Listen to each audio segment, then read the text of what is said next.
I'm only 220 miles away from my receiver, and I'm going to be there tonight, and it's not due until tomorrow night.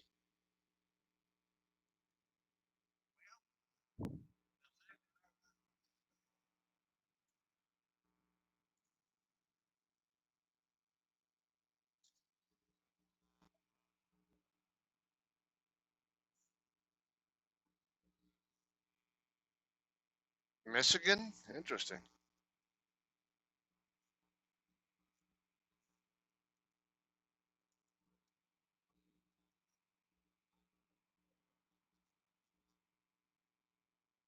Huh.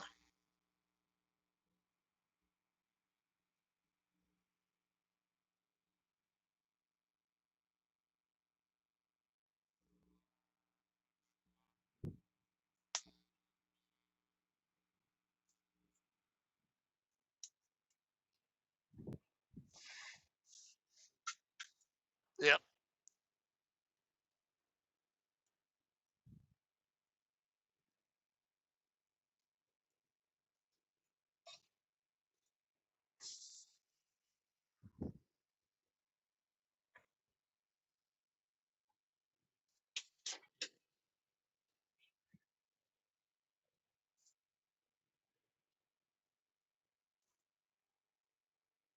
Cleveland, Tennessee. That sounds familiar.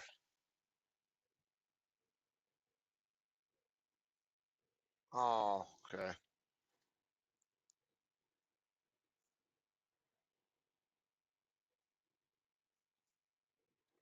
I could have sworn someone else had told me they were going through Cleveland, Tennessee just yesterday or something like that.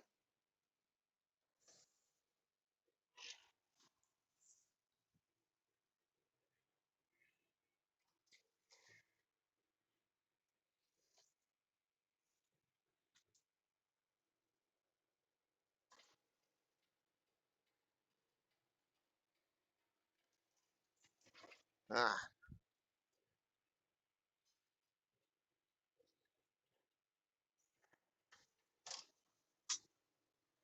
okay.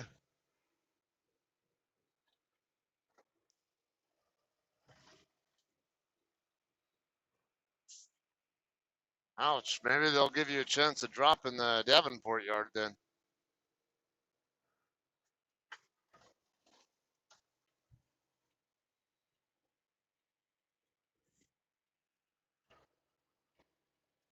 That's another option though.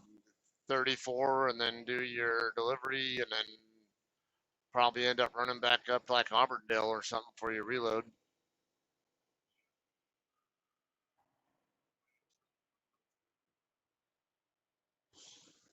It varies. I've seen some go back to California. I also do North Platte. Where else have I gone from there?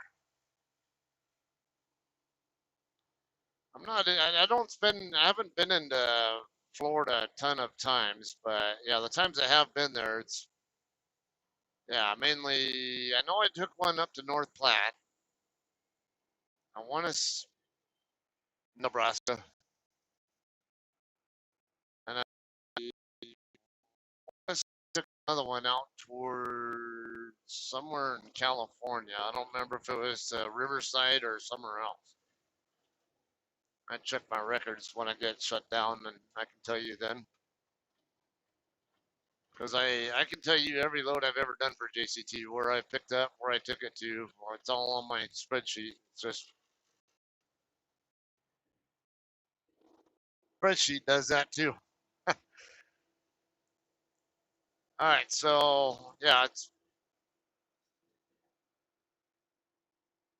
yeah. So what I do to find out how many miles you're actually going to run, not necessarily what your dispatch miles are, but how many miles you really are going to need to run from.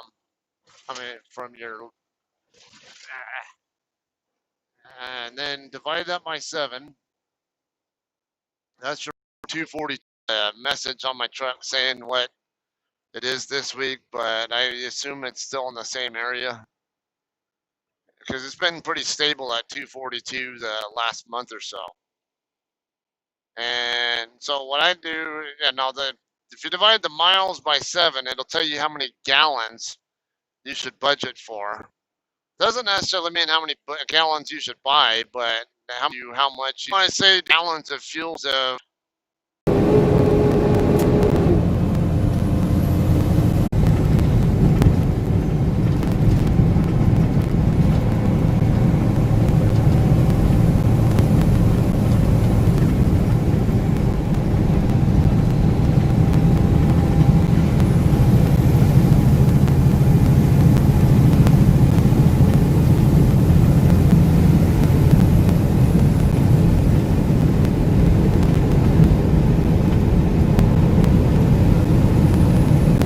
Hola, Marcos.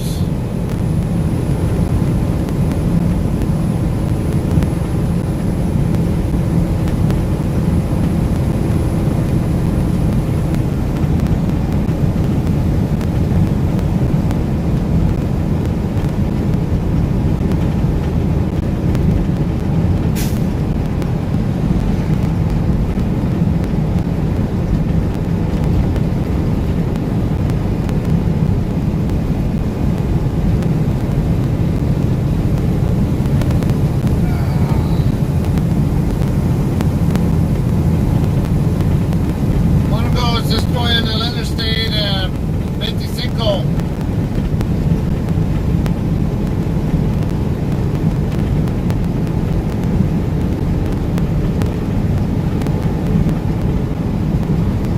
Voy al norte a Denver.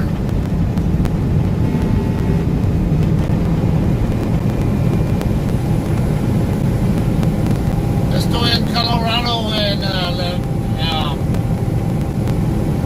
mile marker 8.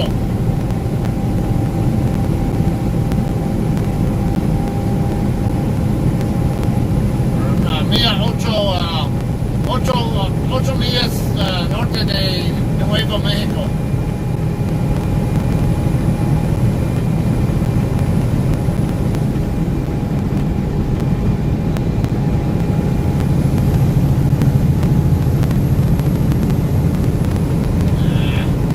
Chat took it down. I'm gonna have to restart when it's safe.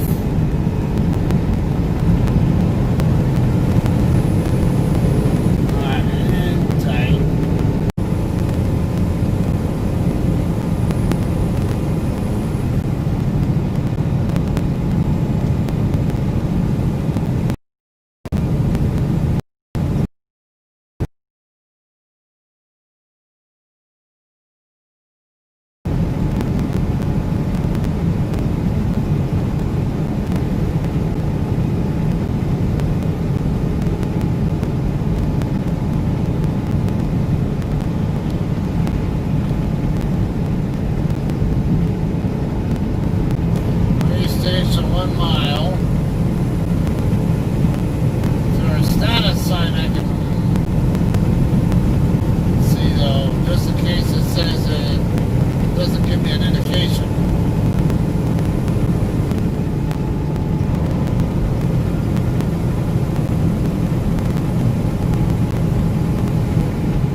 Colorado area coming up right here.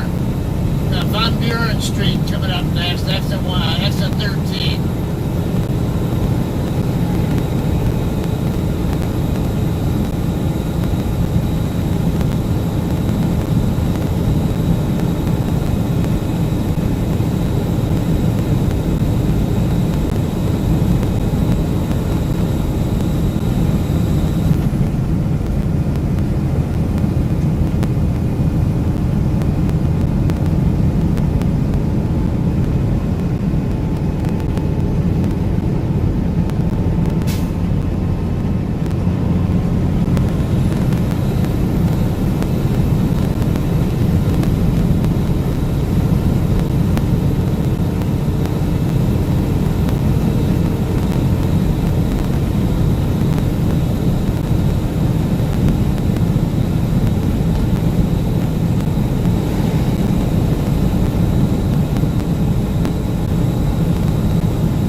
214 miles, so yeah, I have just under 200 miles to go before I get to I-70.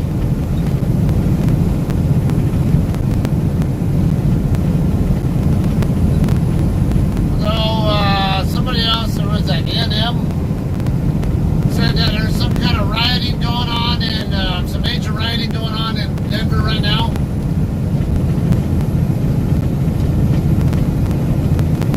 So actually it would be beneficial for me to know where exactly the rioting is at and if any of the interstates or whatever are affected by it.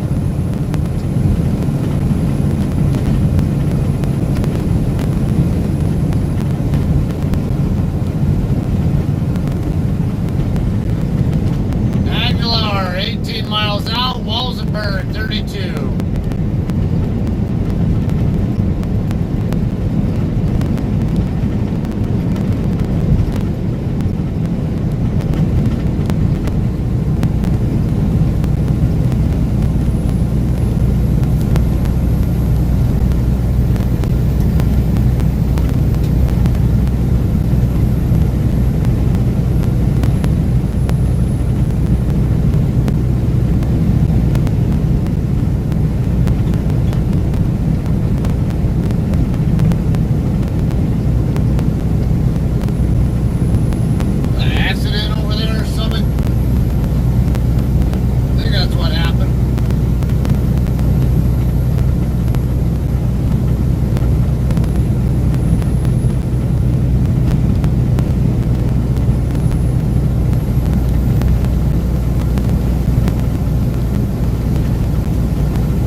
Texting and driving.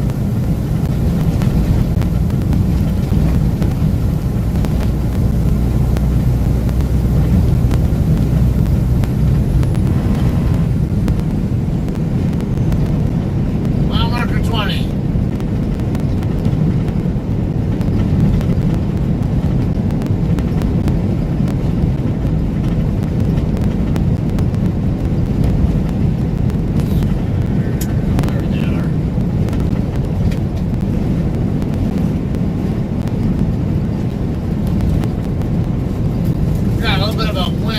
From the west to the east, I think is what I'm feeling.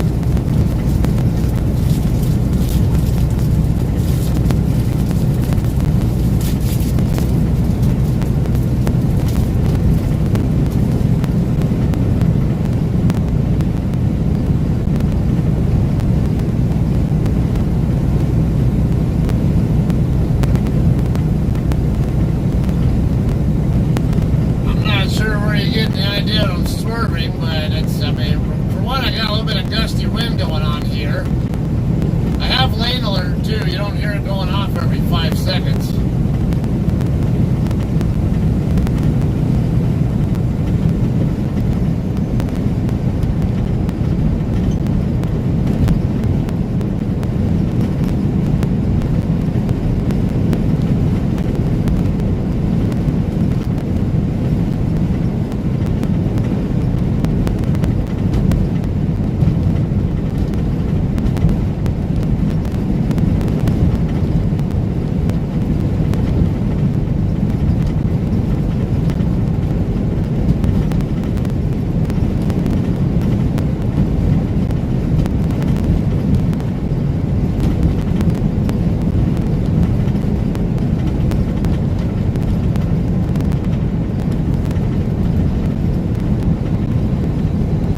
City of Industry, California, going to Denver.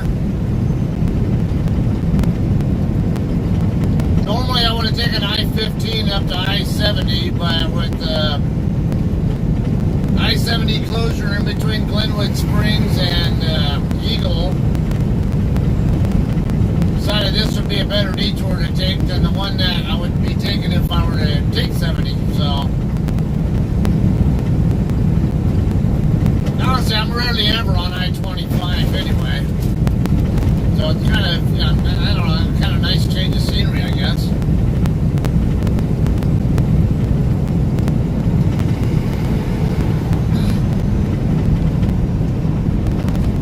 Yeah, I even included earlier on the earlier stream that we were even contrasting how different New Mexico on I-25 north of the Albuquerque area looks compared to any part of New Mexico on I-40 or I-10.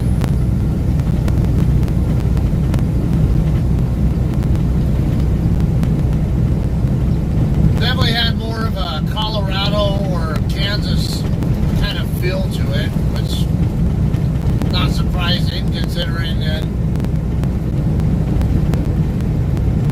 I got what's that, Four Corners? Oh no, Four Corners is Arizona, Nevada, Utah, and Colorado, I think. Or no, not Utah, but Colorado and New Mexico. But I mean, over the eastern half of Colorado butts up against Kansas, and so I guess I'm not surprised the terrain seems that way. And it's just kind of weird when you're used to New Mexico always having a more clay desert mesa kind of appearance to it.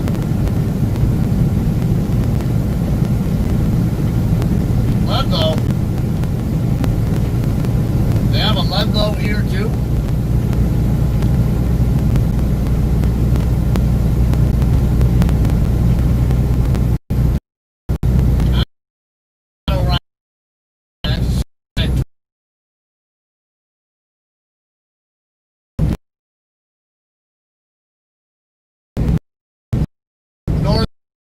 Colorado. Maybe a bit over 10 miles north of Trinidad now.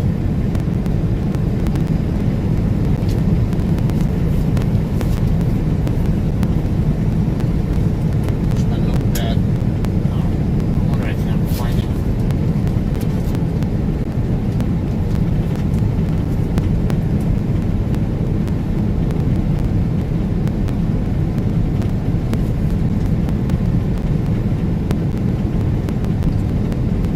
Walsenburg is next. Should be about 20 miles north of here.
Cody's going to be shutting down in Deming today, tonight, whatever.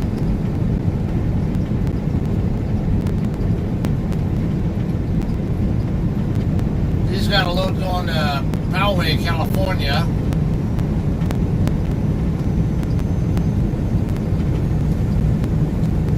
He had almost 1,300 miles to cover, and I think he'll be late if he ends up needing 3 shifts to do it, or 2 10-hour breaks, whatever. But if he can do it in 2 shifts, he'll be alright.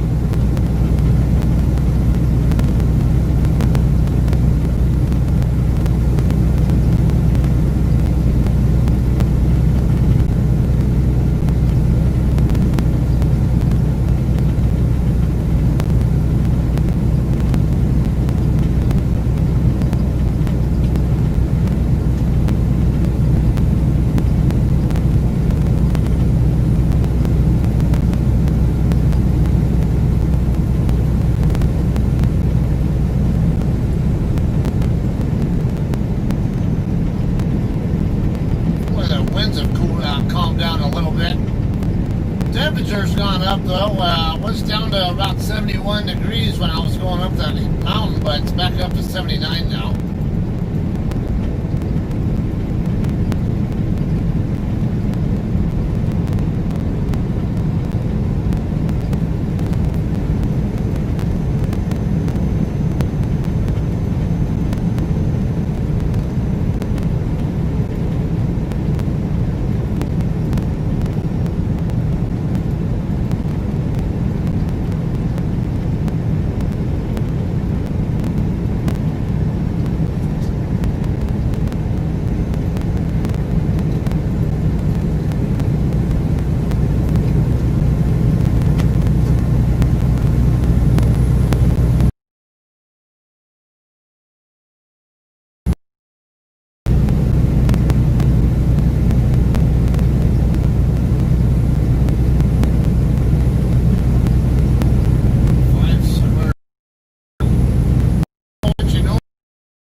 Ideas on how to make this more practical and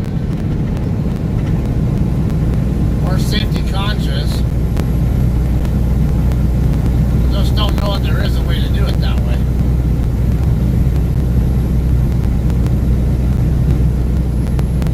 Walsenburg, 16 miles, Colorado City, 39.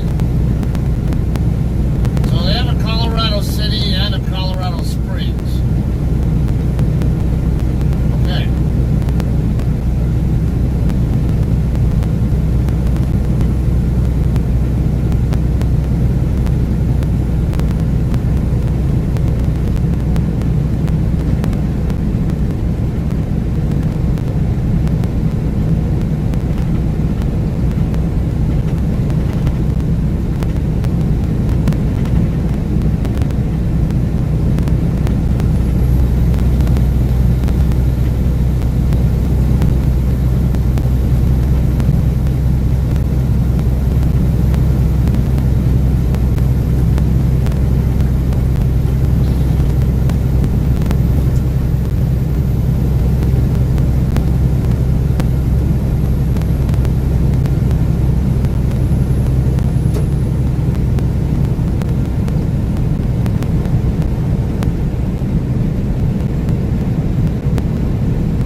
intent is to end my night in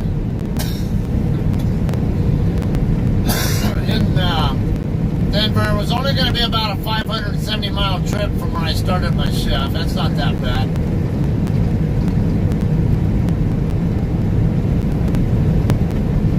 That way I don't have to burn any extra pre-trip time and all that kind of crap to make my delivery. And I can easily do it on this shift.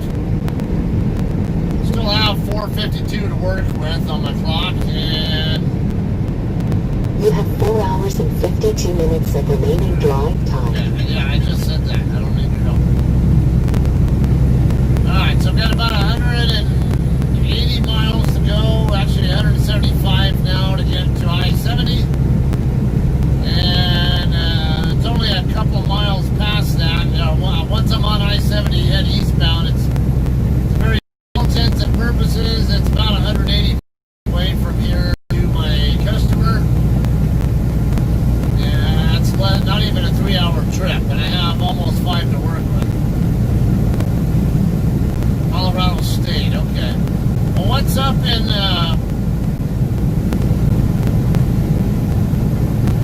is it University of Colorado that's up in Fort Collins?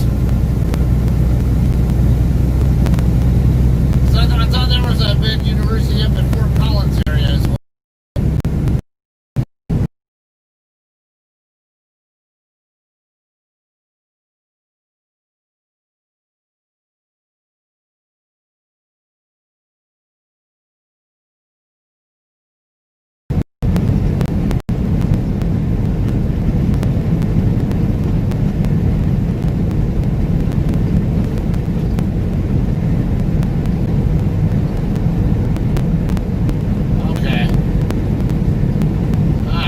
Road coming up.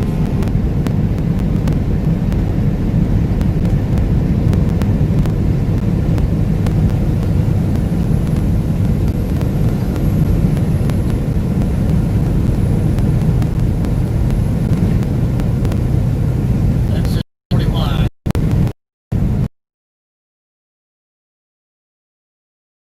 That'd be actually at 70 miles an hour, it'd be right around 2.5 hour trip up there. Say a little bit more though.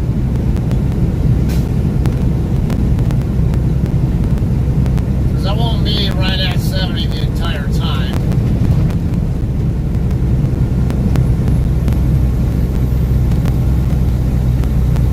Let's see. Yeah, we'll say about 1:45 a.m. or so when I'll be in, should be around that area at the receiver. Barring any delays.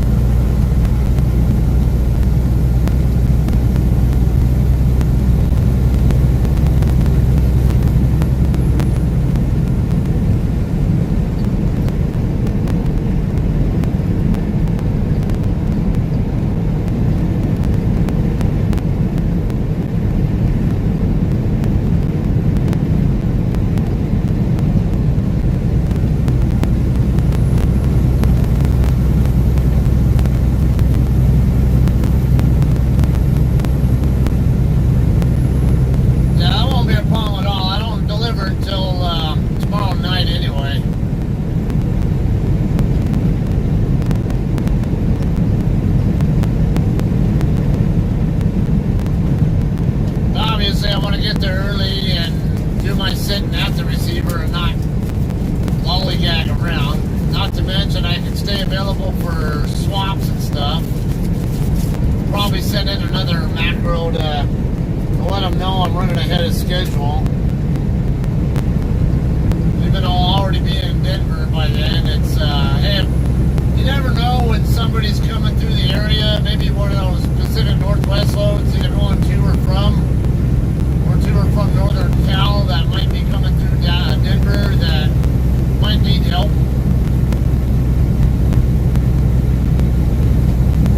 So the more I stay ahead, the more I stay available for to rescue loads or help somebody get home or something. And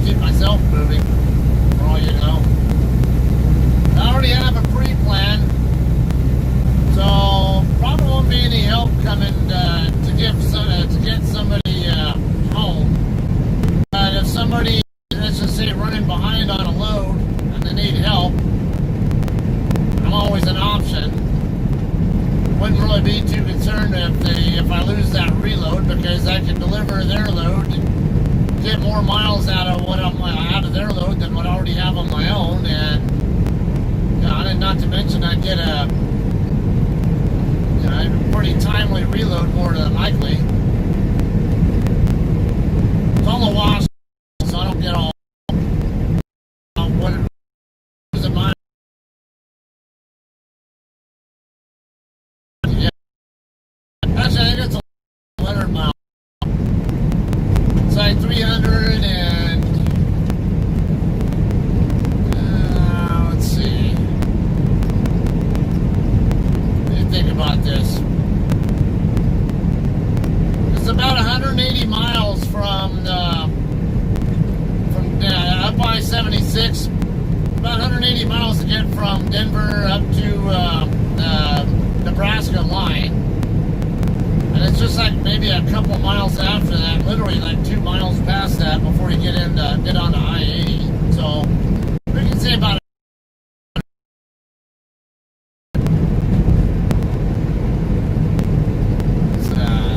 it's closer to a 400-mile deadhead.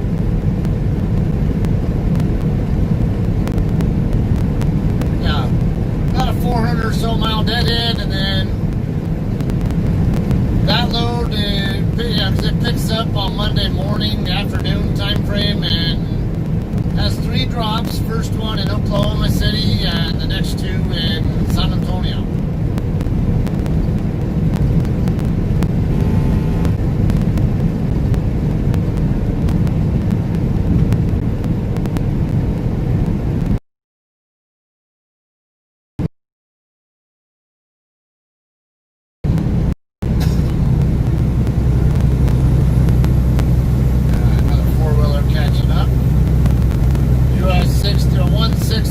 Westbound, coming up.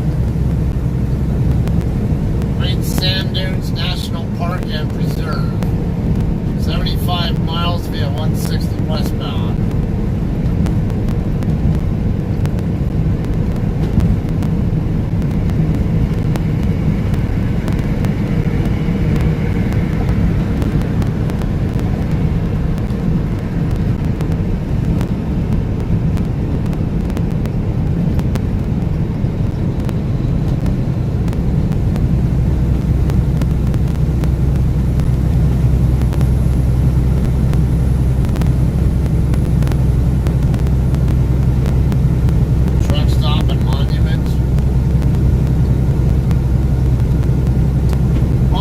Next 3 exits.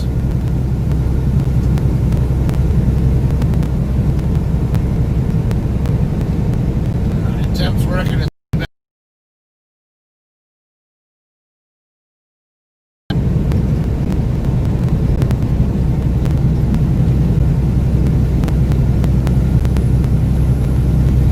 160. Are you saying exit 160? Because if that's the case, I'm not stopping there. It's too far away from Denver. I can park right in front of my customer. And then there's a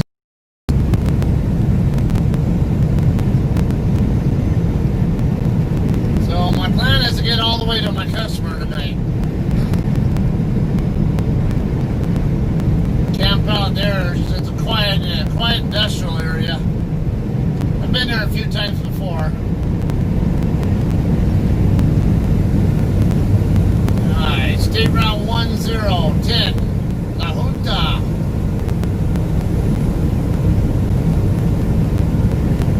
I can't imagine how many English-only speakers call it La Junta or some crap. It's La Junta.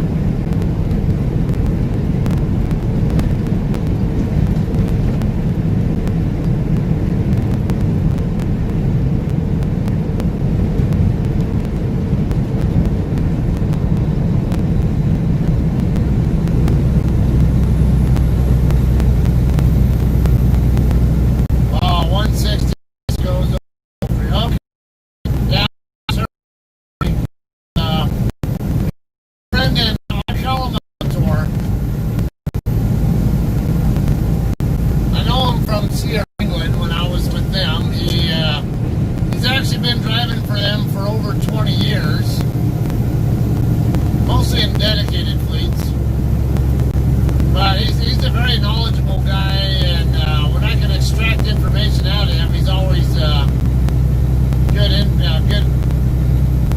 good person to learn from. Even though I can learn a lot on my own and stuff, or from other people, but he's one of the guys to look up to. I'll put it that way. But he used to be in the Coca-Cola fleet over here in Denver. I think it was Denver. He lives in Wyoming, but he used to be in their Sierra England's Coca-Cola fleet that I'm pretty sure was based in the Denver area. And I think the miles are going down or something. Now he's a Pods fleet driver. But he regularly would do Wolf Creek Pass. In fact, he and I were just talking today about, all these years.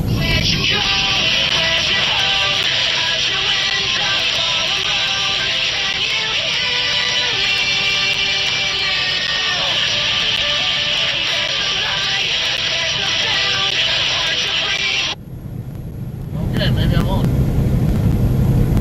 They're gonna hang up before I get a chance to answer it, and I guess it's not that important. Might be one of my kids trying to call anyway. Anyway, yeah, it was his first experience taking Interstate 8 across from San Diego over to Yuma. And I told him about how there's a prominent mountain there that goes down into that basically drops down into the Imperial Valley. It's more of a problem going westbound than it is eastbound. How's it going, Feliciano?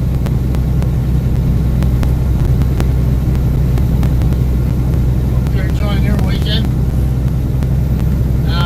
Anyway, yeah, 20 plus years of driving now is his first time ever on that stretch. And I was telling him about this mountain, and he said, when he finished doing the trip, or maybe at least going down there into the valley, and he got to experience it, he said, it wasn't that bad. Definitely not like doing Wolf Creek Pass, because he's done Wolf Creek a bunch of times.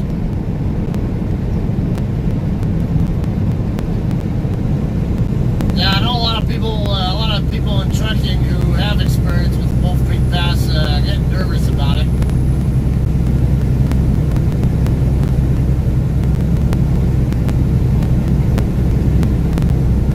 Wouldn't be against giving it a try sometime. Definitely prefer to maybe check it out during the daytime. Maybe not in the winter months. I done have my fun with chaining up to get up Vail Pass and over the Eisenhower Tunnel in the past already. I don't get too concerned about the snowy conditions. Just drive right and chain up when you need to be chained up, but big concern there is who's around you. I don't want other trucks and other traffic around me when I'm on that kind of a condition, because you never know when one of those knuckleheads is going to lose control of their vehicle and take you out with them.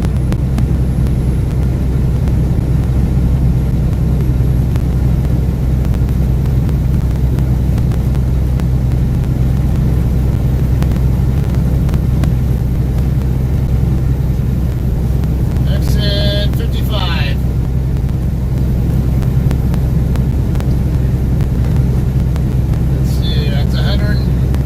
About 160 Interstate 70 up in the Denver area.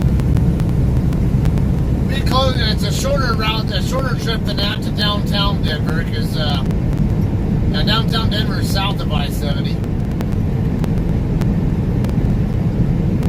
But my turn will be at I-70. As long as there aren't any riots that are going to cause me to want a detour.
truck up, the air conditioning system decided to not want to work.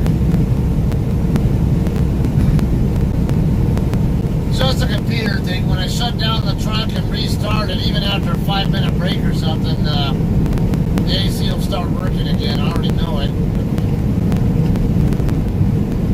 It's not unusual to have that issue come up. Is that right lane ending? Yeah, it sure is.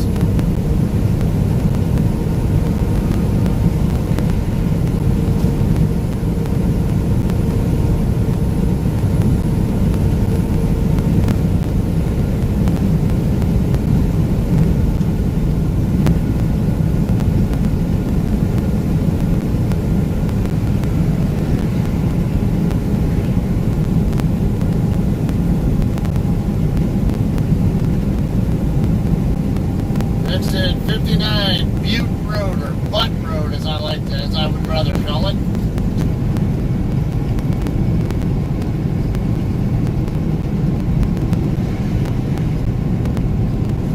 So I'm crossing over into the southbound side here, I think. Yep.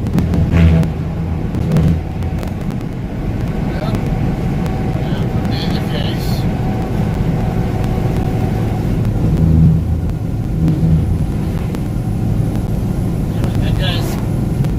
The guy's headlights are aimed just the wrong way, where all I got was glare out of his left headlight, making it hard for me to see anything else. Hard to see where exactly the lines of the lane were at, any obstacles, whatever.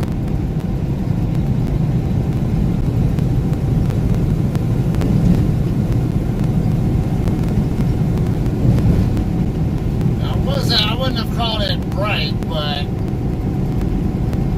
mean, just the fact they were aimed the way they were, and where the way he was facing in relation to me and all that, it definitely did not make for easy viewing there.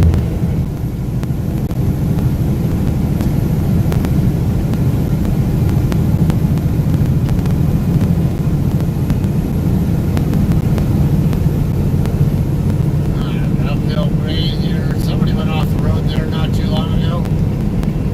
Exit 60, Huerfano. Also just crossed the Huerfano River.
a world-renowned research and treatment center for cancer. Stick around for Dodgers Clubhouse presented by Navient next. Follow, subscribe, like. Now more than ever, you need technology to keep up with the boys in blue. It's a new world. Social media. Go beyond the games by following us on Facebook, on Instagram, and Twitter at Dodgers. And with exclusive content on our YouTube channel at youtube.com/Dodgers. Welcome to Curacao. This is the hometown series. I looked at the video on YouTube. Follow, subscribe, like. Wow, how am I supposed to follow that? It's a button, just push it. Get your Dodger fix anywhere, anytime. Every Dodgers legend started out as a rookie, but they went on to become the best in baseball. They left behind a legacy of determination, skill, and love of the game. With the right retirement game plan, you too can leave a legacy. From saving early on to having income during retirement, Security Benefit can help you save for your future and leave a legacy for those you love. Security Benefit, proud sponsor of the LA Dodgers. Good night. AM 570 KLAC, 98.7 KYSR, HD2. Los Angeles. Available anywhere using the iHeartRadio app. You have an opportunity to get a guy like Mookie Betts. Do it. Andrew Friedman has delivered. Yeah, show me what's going on with the Dodger game. You're hitting it off the very top sides of that stadium. Stepping into high gear once again. I think the game's over. I'm just trying to find out how things went. The sixth consecutive season. Dodgers have won their seventh consecutive. The Dodgers are the best in the West. Seems like none of y'all listen. I'm guessing it's time that I take that top spot. Cause I got the game in the head. Yet again, This never gets old. It never will. welcome to Dodgers Clubhouse, presented by Navient. Navient tankless water heaters. For endless hot water, visit tanklessmadesimple.com. By Ford. Built Ford Tough. Chumash Casino Resort. Welcome to freedom. Premier Chrysler Dodge Jeep Ram of Winter Park. Children's Hospital LA. From colds to cancer, we got this. Your SoCal Toyota dealers. We make it easy. And by AT&T. Here's your host, David Vassay. The Dodgers walk off on the Rockies thanks to Cody Bellinger sending one over just over the right field wall. Nice. The Dodgers defeat the Rockies by a final score of 4-3 tonight. Kenley Jansen picks up the win. Daniel Bard is the losing pitcher. The second pitch he threw to Cody, it went over the right field wall, and Cody didn't even know whether or not it was a home run. And also, the first base umpire didn't even signal whether or not it was a home run. He couldn't tell. We all couldn't tell. And then we finally realized when Sam Hilliard came up with no ball in the glove, it was a home run. And it counts. And the Dodgers now have beaten the Rockies 15 of the last 16 times they have played here at Dodger Stadium. The Dodgers hand the Rockies their sixth consecutive loss. And now 21 wins there. 20 baseball. Let's head downstairs to hear what Cody Bellinger had to say about a walk-off home run with no fans in the stadium. The game is over. It's over. The game is over. And it's time to talk to one of the key players. This is LA Dodger baseball. Cody, you looked a little confused as you running around the bases. I would imagine you weren't quite sure if that one was out. I didn't know where I hit the ball. I thought I hit it. I thought I hit it to like left center. And then I saw the right fielder go back. I was very confused. At what point did you know? I saw you kind of put your hands up like I have no idea. I didn't. Well, then I saw the right fielder go back, and I didn't know if he caught it or not. It was crazy. How nice is that? Like, first pitch you see, send it over the wall, send your team home. Yeah, it feels really good. Just trying to stay with the process and keep going. Stay with the process. And speaking of a process that you guys aren't that familiar with, the walk-off win celebration, what do you do with your hands? What do you do with yourselves? You guys don't even know how to celebrate. No, we didn't know how to celebrate. We saw, I think it was the Braves, they just kind of, it was like a Mario Party celebration. No one was just jumping up and down. I think we just copied them. Daniel Bard comes into the game. He's a guy that's had a tremendous story out of the league for a very long time, and it looks like a cutter that you saw. I mean, what were you looking for there? Slider. I was just ahead in the count and trying to get my swing off. He's had great success this year, and it has been a really cool story. I was just trying to get my pitch and swing. You guys are on some kind of roll right now. How much more fun is this when you're playing as well as you're playing and having this kind of walk-off success? this crazy season, and we're having fun with it. All right, Cody, nice job tonight. Thank you. That walk-off home run was as awkward as David Vassay is walking around on the street, but it counts. It counts by Cody Bellinger, and he's right. It was a great celebration at home plate. The Dodgers instinctually did not mob him. They were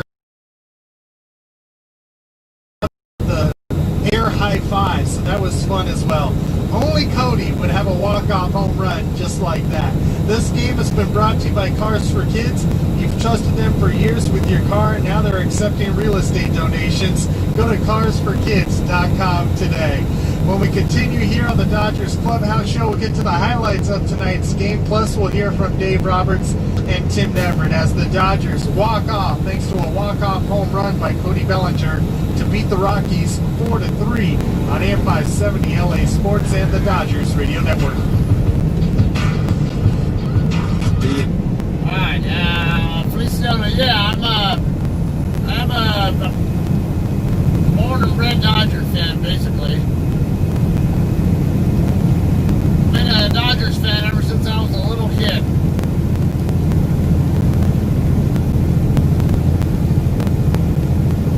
And on that note, it's nice to see Cody Bellinger seems to be breaking out of his slump finally. I'm starting to really question if he was ever going to come back, because last season, after the All-Star break, he just kind of started falling on his face a little bit, and in the postseason as well. And it continued into the beginning of this season too. He still has a shitty batting average this year, but should be getting better now. He's starting to crack some homers again. He's up to I think about 7 after tonight.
Okay, Pueblo is at the 100. Well, I got a couple of highways off that U.S. highways that I have marked down on. They're at about the 100 mile marker. So I'm just 1 miles in.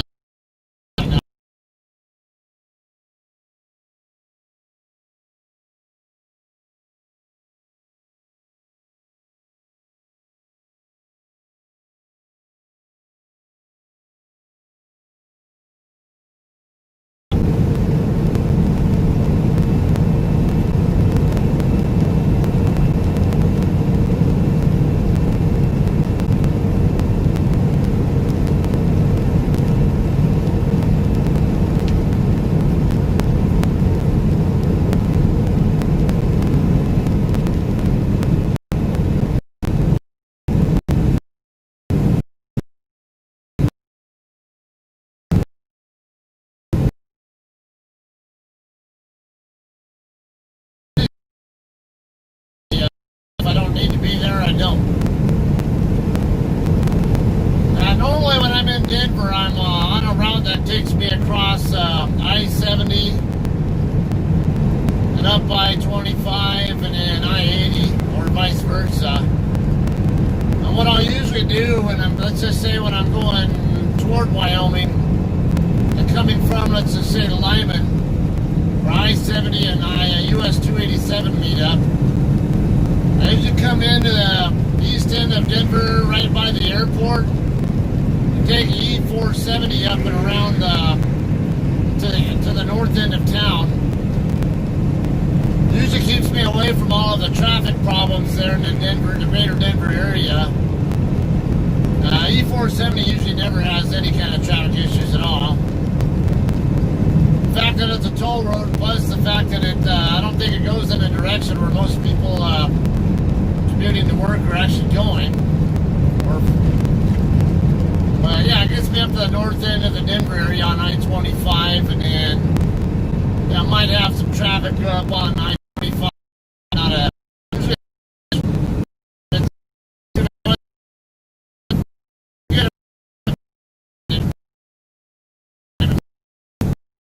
when construction is causing it to be slow. Alright, one of these guys gonna jump out in front of this truck or not?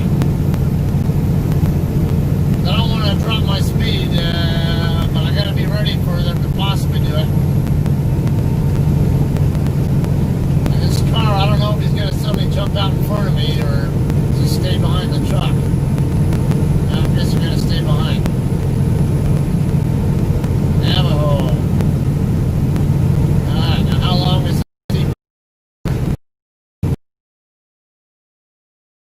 I almost swear that Navajo has his high beams on.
when you and your wife and kids went up this way a few months ago, if I remember right.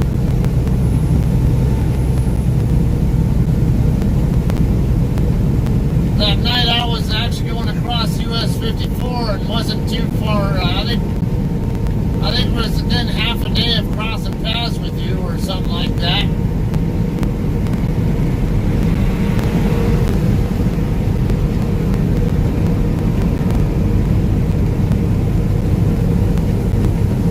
About 15 miles down to Pueblo.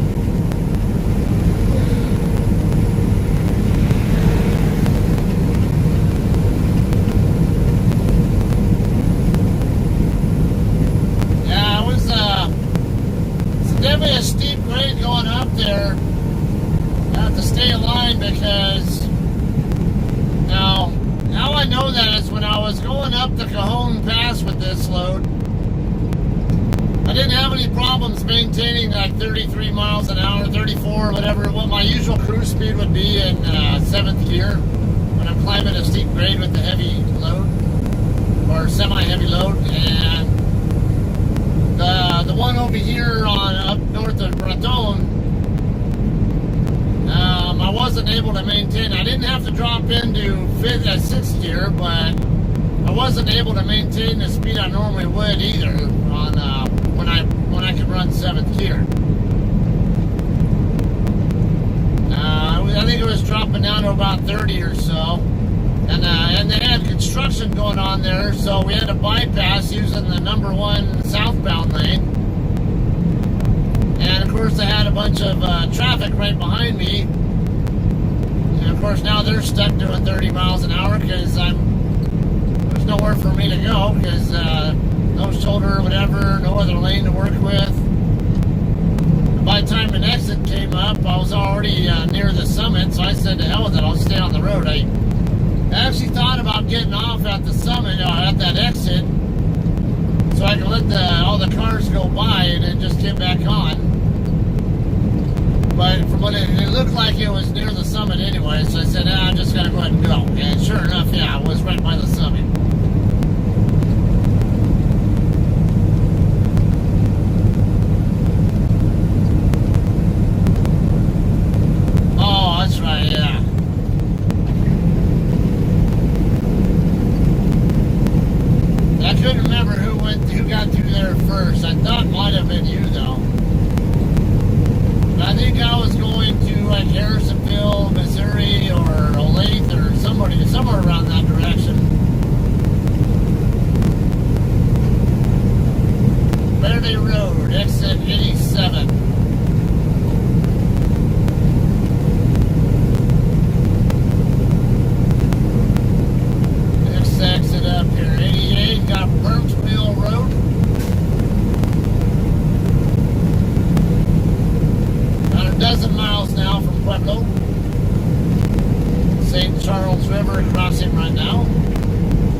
it'd be like a white and green rotating beacon, if that is an airfield, but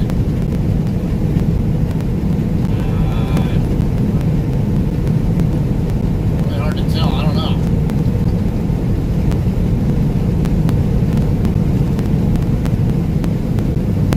Mile marker.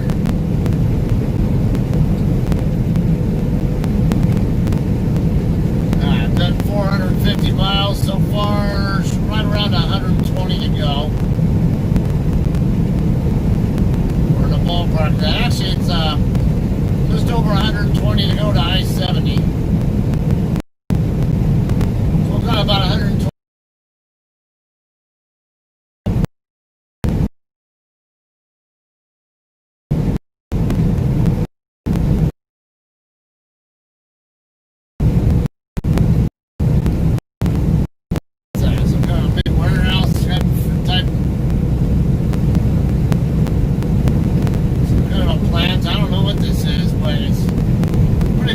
Place over here on the right side.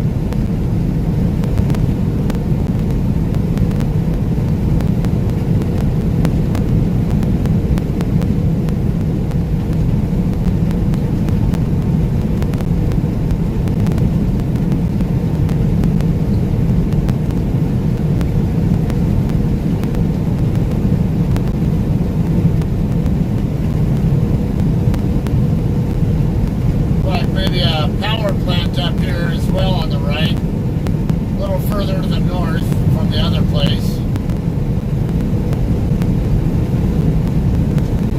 That, or I don't know, maybe some kind of mineral or like a cement kind of factory or whatever, I don't know.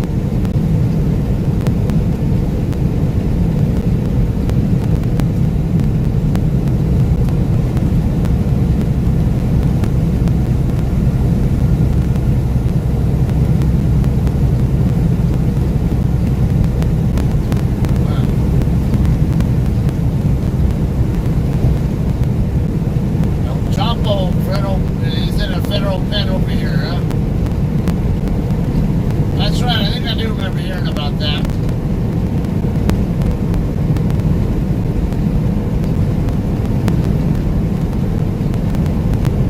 Some reefer truck is this. I think that might have been Mesilla Valley.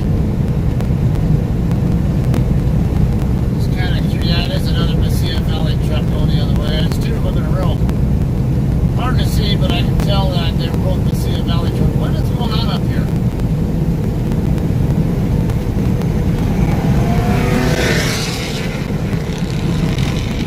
Idiots. Golly, I got people over here on the southbound side drag racing or something. And then there was another car over on the right side of them flying by them because they were getting pissed off at them. Morons.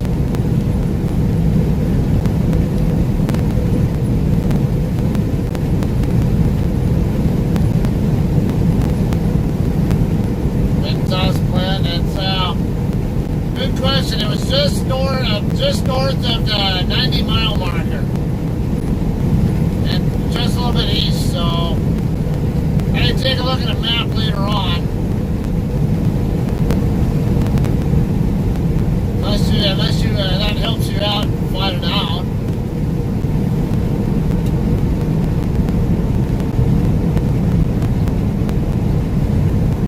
Mountain Bookies, the coolest place in the universe.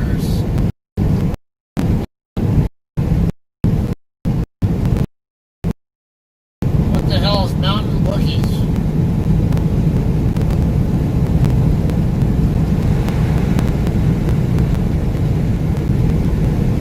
It smells a little bit funny here. Can't make out what exactly I'm smelling, but can't tell if it's like a factory of some sort or something else.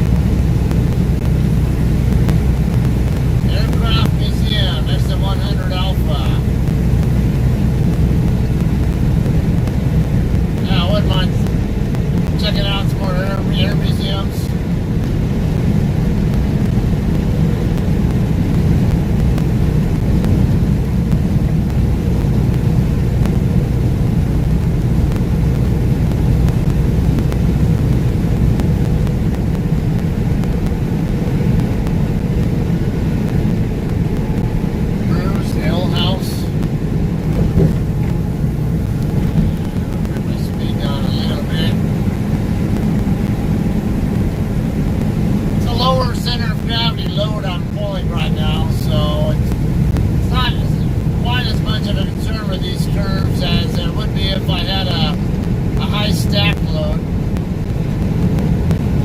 But I still want to be nice to the load.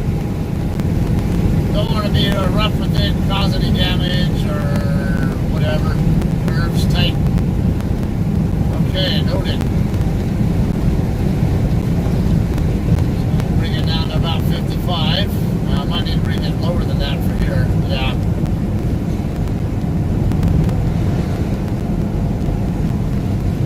Yeah, that's more like a 50 mile an hour curve for me. And even then, I think 50 might have been a little bit more than I was just a little bit above 50, but I feel like I probably should have done that a little bit slower than that.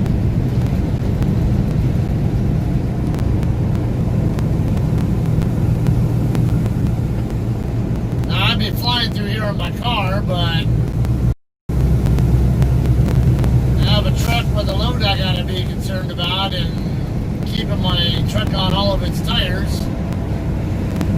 Different story.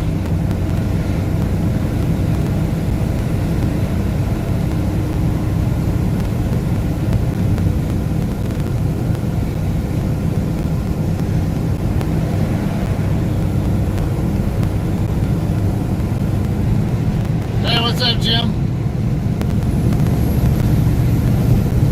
Got two of your TSP admins here now. Myself and Feliciano are both here.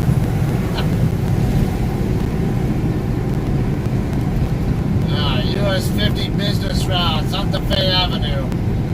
I'm in the Pueblo, Colorado area right now. Kind of on the, I guess I would call it the south half of it. Actually, I don't know where I don't know what all the exits are that Pueblo covers, but I know I got US 50 and a couple of US highways up here in Pueblo coming up a couple miles from here.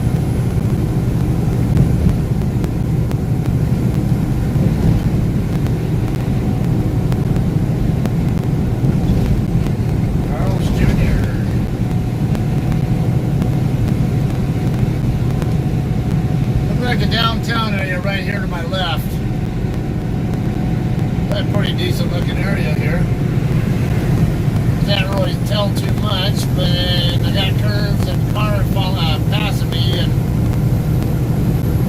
plus I got to worry about keeping the truck in the lane. But quick little glances I got over there, look like it's a pretty nice looking area.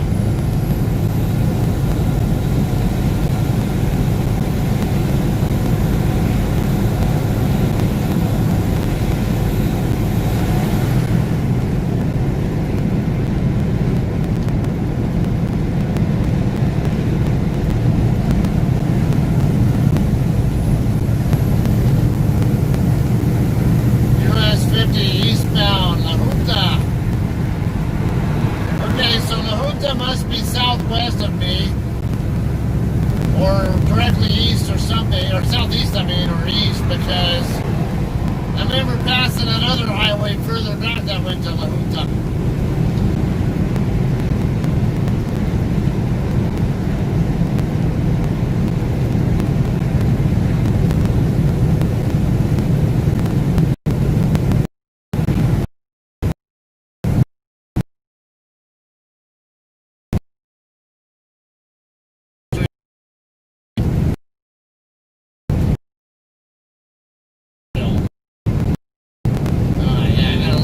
Coming up, I do remember expecting to see that.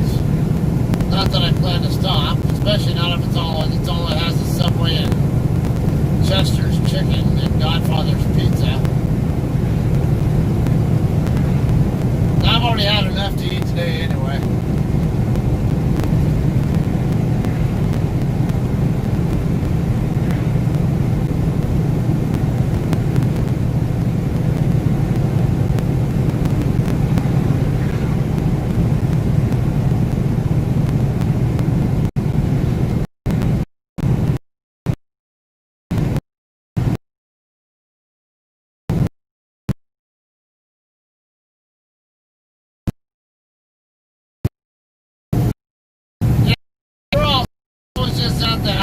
observed any fires in my general area. The closest one, I think, was the apple fire over in the Palm Springs region. That's not that close to me. It's not that far away, but it's not close either. From my house to Palm Springs, probably, what did it say, about 70, 80 miles, something like that.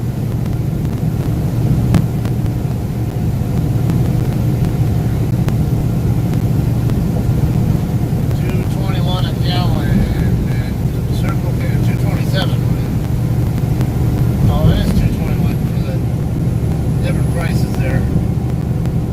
It's the auto only one though, I think, or maybe not, I don't know.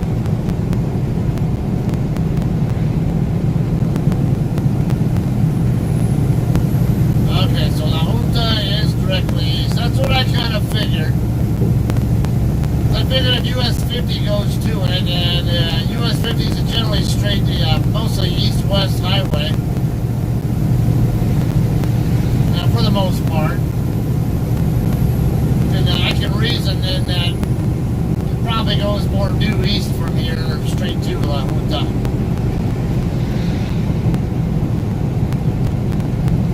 Yeah, looks like the speed limit's coming back up to 75 here. That's what I figured. Exit 104, Dillon Drive and Drew Dix Parkway. Harley Davidson dealer, Cracker Barrel. What else we got here? What's this neon doing? Come on. Come on, get your gas. Come on. I want to get on my throttle too, but if you got a lollygag, I'll just go by you. Rest area closed, exit 115.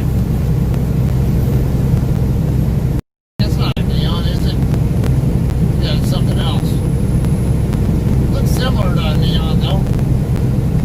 Maybe a Dodge Stratus or something.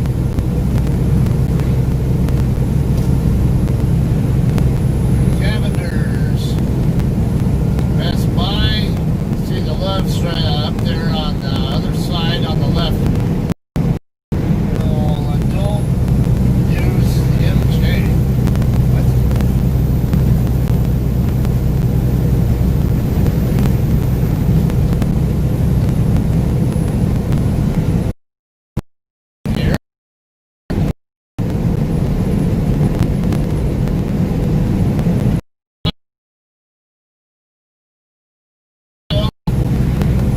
Could be wrong, but I didn't see any,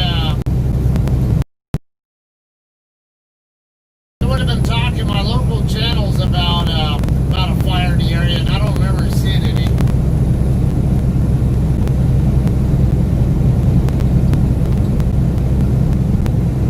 Yeah, there's been a lot of smoke going pretty much all the way across I-40. At least I assume it was smoke because, I was seeing it in areas that don't normally even get smog. First I thought it might have been smog, but as I got closer to Barstow, where it usually starts clearing up, it did not. So it told me it was more likely smoke, but it threw me off because normally it was smoke, I'll smell it, and I can. Even when I have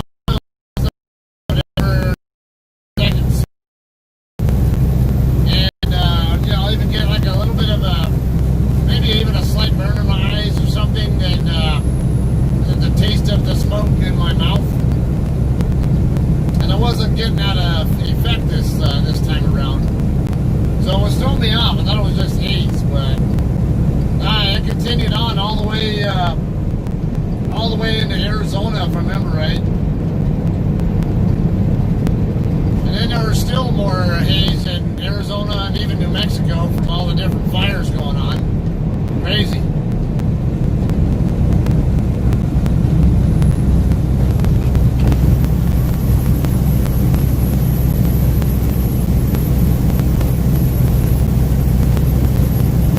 Porter Groove, exit 106.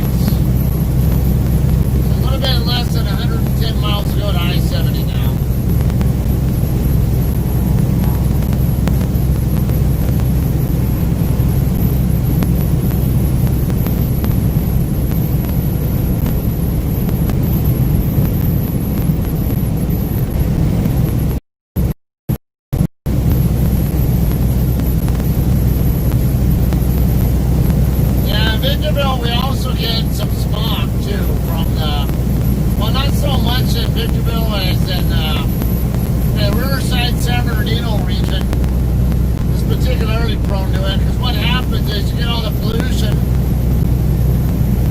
Get all the pollution from the LA and mainly LA County area, and you get onshore winds. We got what we call onshore and offshore flow. So onshore means the winds are coming in off the coast and blowing everything east. And since we got all the different mountains there, San Antonio Mountains and all that, basically on the north end of the where let's say the San Bernardino Valley is, all that kind of stuff. Everything south of those mountains is especially prone to getting bad smog during those days when we get onshore flow. And then when we get the Santa Ana winds, that generally come down from Utah and then blow back out to the coast. It'll usually blow all that smog back the other way and out into the sea, or the ocean, whatever. Right now, I think it's been mostly onshore, kind of coming from the south toward the north or west east kind of thing. Because the fire that mainly I know about is the apple fire. I've not paid that much attention to what's been going on with the fires recently, but I know the more prominent one in Southern Cal was the apple fire. Down in the Palm Springs region, Coachella Valley area. And there are times where in the past I've seen even fires down in Mexico blow smoke all the way up into my area as well. So yeah, that smoke can get blown a pretty good distance when you got the winds blowing in the right direction.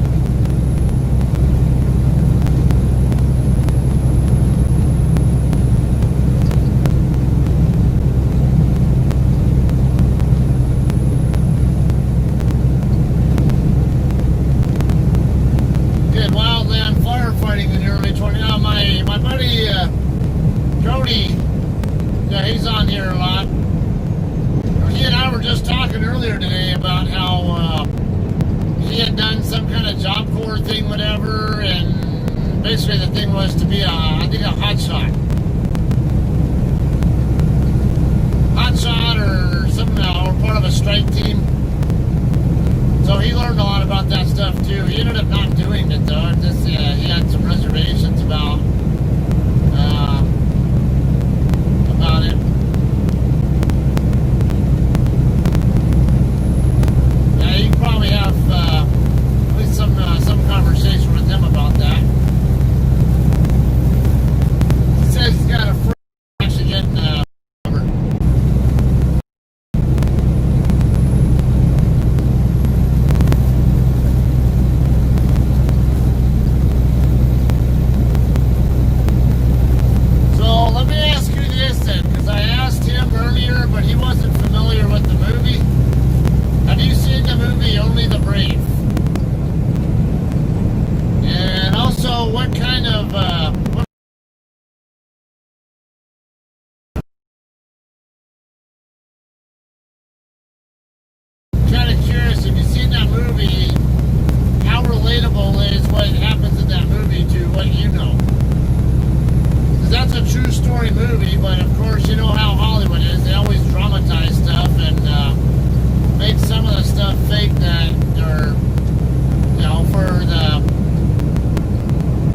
make it more marketable.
Bonneville's off off the Interstate 80, west of, in between Sacramento and Oakland.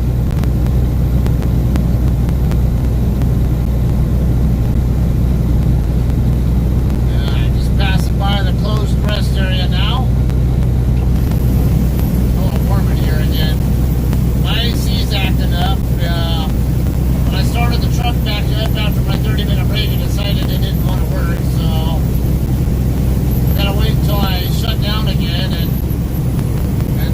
low to mid 70s temps. I'm not gonna get off the road and shut my truck off and start it back up just to get it to reboot, if you will.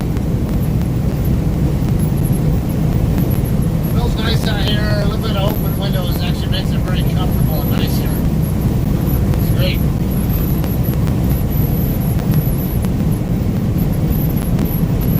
Yeah. Only the Brave was about the Granite Mountain Hot Shots. They were based in Prescott, Arizona area. And yeah, like you were saying, it was basically a whole team of about 20 of them, and only one of them survived that fire. They have them, they actually have a memorial site set up where they died for people to visit. I think it's about a 3-mile hike or something like that, if I remember reading right. It's not too far off of the state highway that goes from, basically if you go up US 60 from Phoenix, up toward Wickenburg, northwest of Phoenix. Up in that area, there's a couple of other state highways. There's another one state highway you can take that goes up to the north. And it'll take you to another state highway that goes back toward the northeast over, which takes you up toward Prescott, if I remember right. And not too far down that state highway that goes toward Prescott is where the memorial site is at. It's not right along that state highway, but there's access to it where you can park, I think, in a spot next to that highway, and then you hike about, if I remember reading right, about 3 miles to get to where the crew was at when where the memorial site is at. I can't remember if it was where they died or if it was where that tree was that that historical tree that they were trying to save, that they actually did save, but I can't remember, one of the two. But yeah, they have like a memorial site you can visit. It's pretty spot on. Alright, that's good to know. Now I figured, like always with Hollywood, they always do some dramatic liberties, we'll just say, with some of the content. I'm glad some of the directors do whatever they can to make stuff as absolutely realistic as possible. Case in point, Saving Private Ryan, that D-Day battle scene at the very beginning of the movie. It's like, wow, that was very impressive cinematography there. Come on, dipshit. Freaking dumbass passed me up and then started slowing down. Why do people do this shit? I'm running at my governed speed, so it's not like I'm speeding up on them.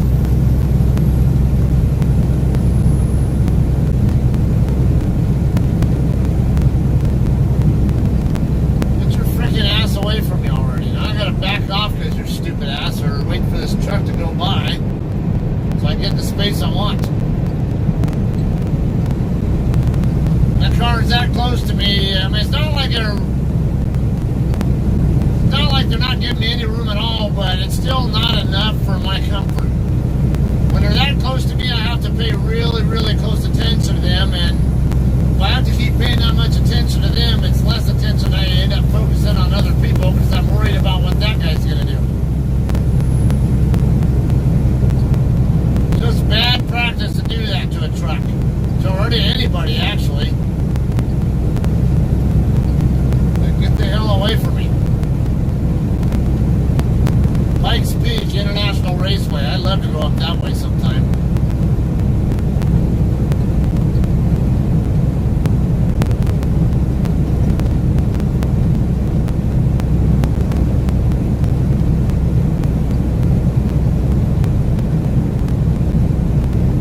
Hey, so Jim, my wife and I actually have that movie on our Amazon Prime account.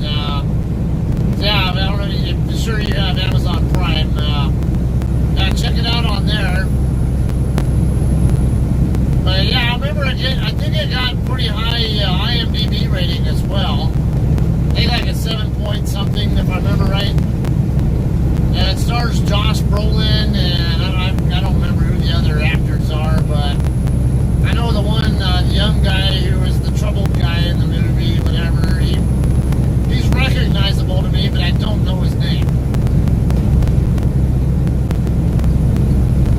And I think there were some other people I might have recognized, but it's, now that I think about it, I'm going to have to watch that movie again maybe tonight. Maybe I'll try to remember who's all in it that maybe I'm familiar with names that are in the movie, but I'm just forgetting or something.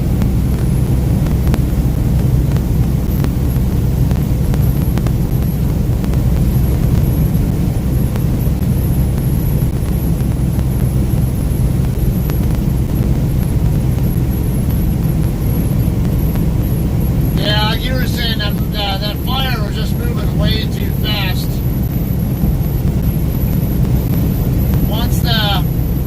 And basically, I know there was one spot where I think they were trying to set a backfire to cut off the fire. There was one spot, I remember they set a backfire to go back toward the main fire going on. And I guess one of the air attack airplanes or helicopters dropped water loss check on their backfire and completely screwed everything up.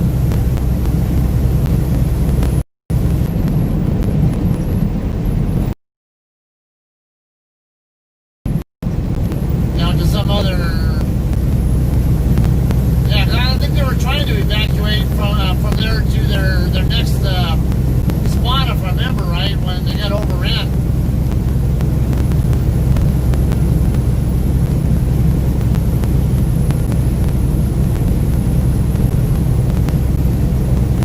So, Jim, it's obviously we're kind of spoiling the movie as far as what happens in it. But it's a historical movie. It's a true story thing. It might even encourage you to read up about the Granite Mountain hotshots first. You know, read all the history about them, and then watch the movie and then see what you think. Yeah, it was a really good movie overall. So I think, yeah, even I had, if I remember right, I think I can't remember if I read about them first. So I remember hearing about them before, and then I think when the movie came out, I can't remember if I read the.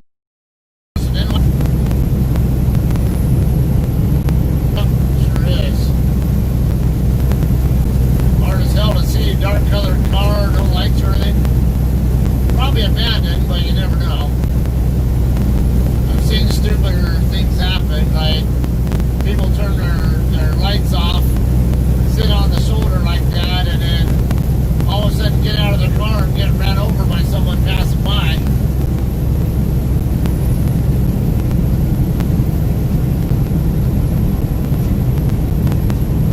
Yeah, those true story movies are are especially my favorite as well.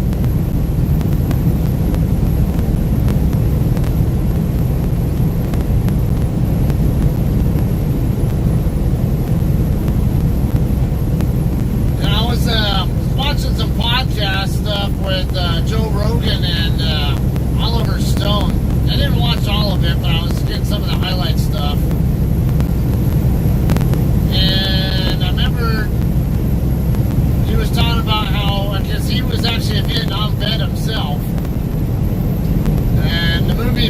platoon.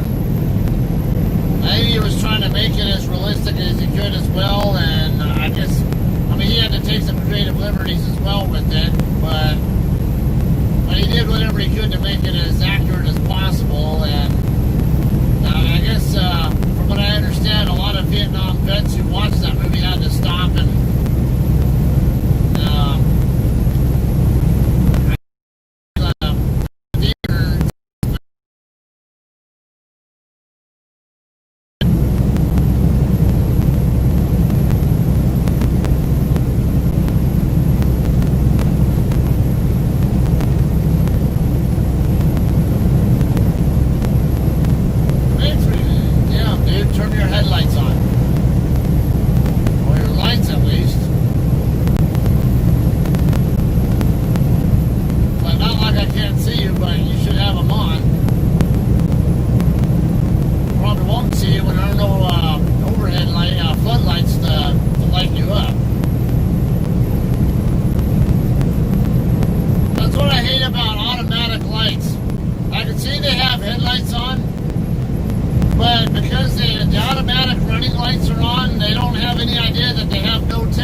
cars on the right shoulder here. What the hell's going on here?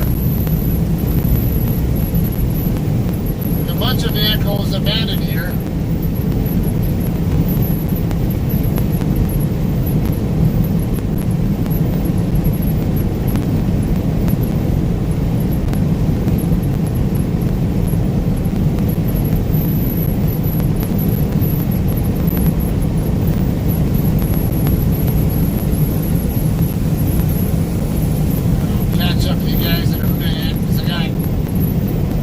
Stuff going on here to pay attention to.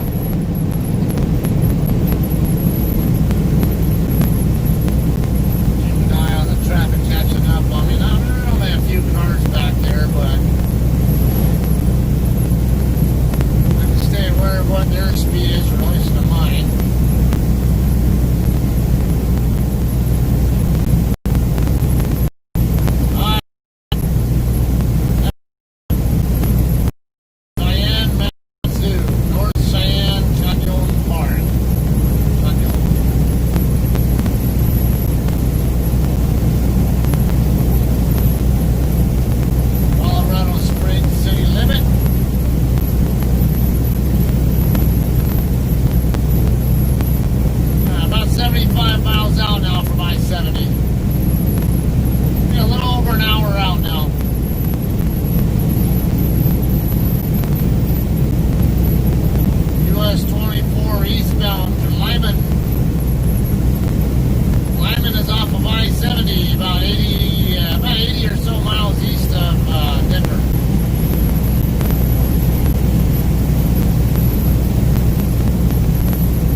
of states as a result of that war.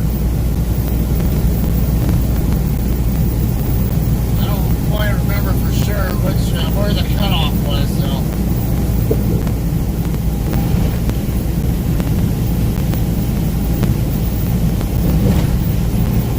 It's like downtown Colorado Springs up here on the right side. There are not many riders on this road. I'm not going to be Reginald Denny. I'll fucking run your ass over if I catch you on the road. I'm not going to give someone an opportunity to jump on my truck either.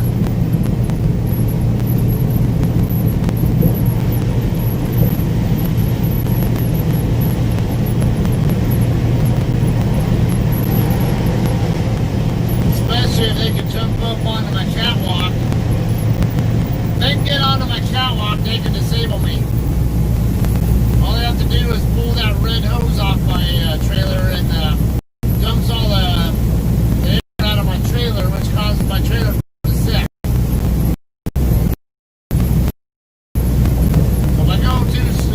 If I come across the crowd and I go slow enough,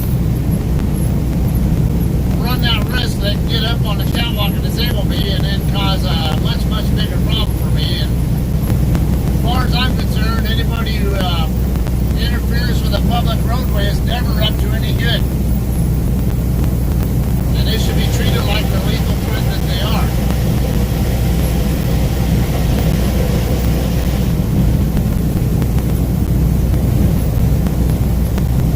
Flat tire or something there? What's going on there? Fontanero Street.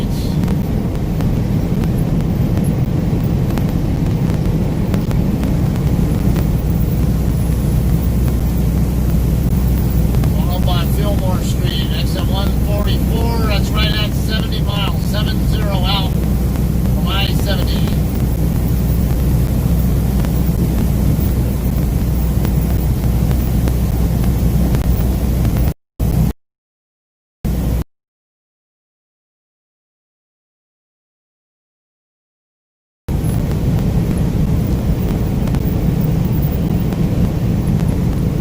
Colorado National Guard Readiness Center.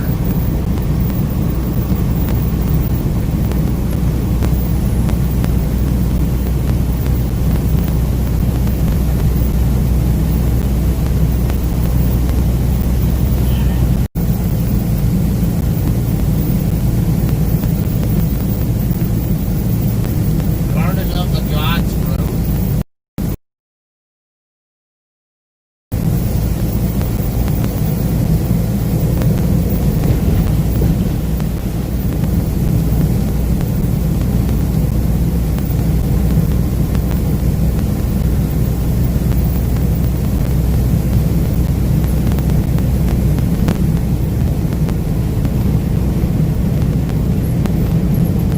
Not really seeing much of anything for truck traffic out here right now. There's 25's a black hole for my, at least for my company, or reefer freight in general, as far as I know anyway.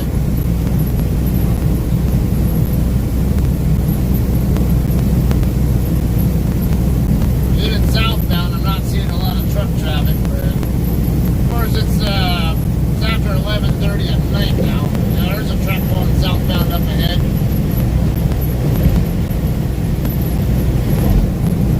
It's one of the guys who, like me, like to drive in the middle of the night, though. No, LTL truck, no, under FedEx. FedEx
she was swiping and doing other stuff on it. She had it in her hand, but I mean,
55-mile-an-hour curve.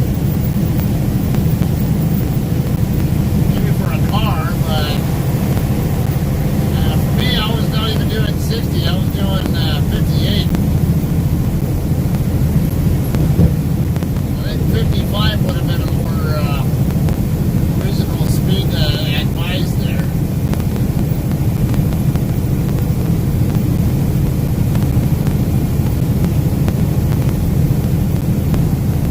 Truck stop up ahead. Now I do need to use the restroom, so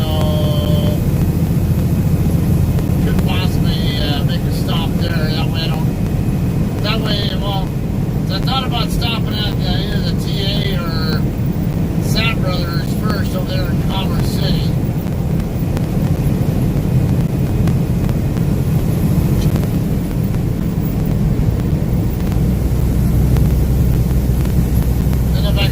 Parking over there, but I thought I heard TA is all fake parking now.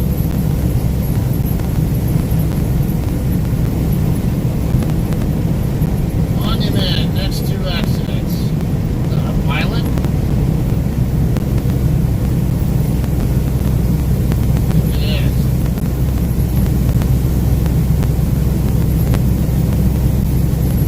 Yeah, it looks like a pilot.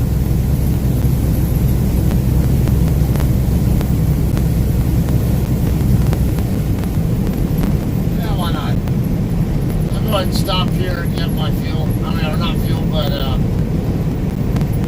and take a quick little break.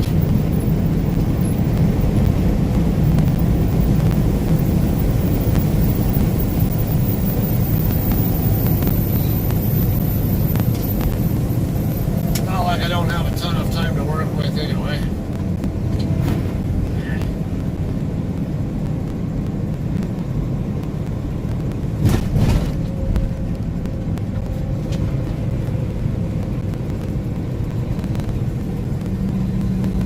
We got two left turn lanes. Pilot is on the left side.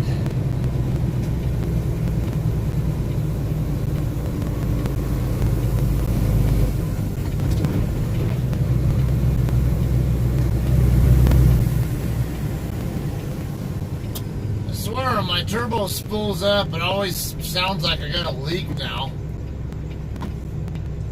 When I first got it back from the shop, it had me wondering if they forgot to hook something up, but it shouldn't have been anywhere near the turbo anyway. Or, I don't know, they could have been because they had to change the oil module.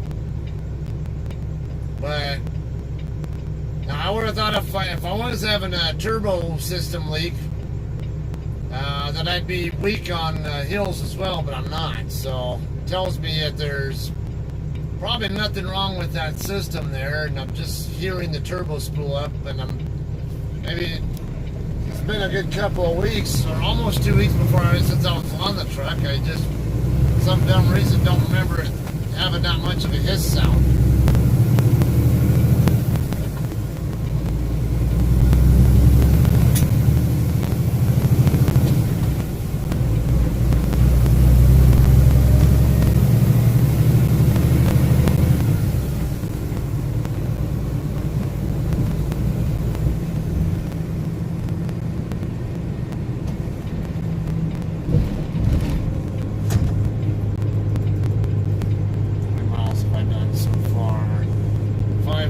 So I'm still good 50 miles out.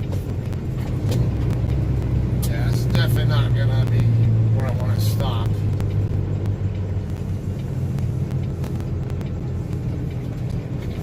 Because when I get through delivering my load also, I'm gonna have about a 400-mile deadhead route to do as well.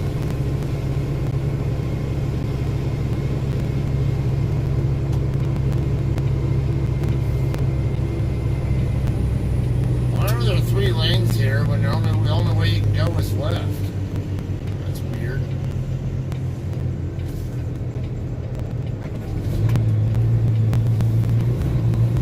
I think this lot is just a little full. Not that I need a spot.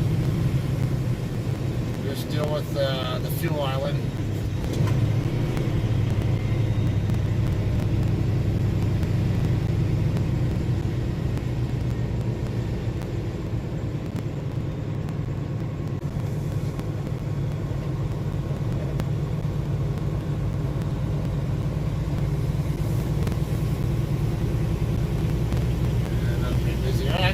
could also clean my windows here.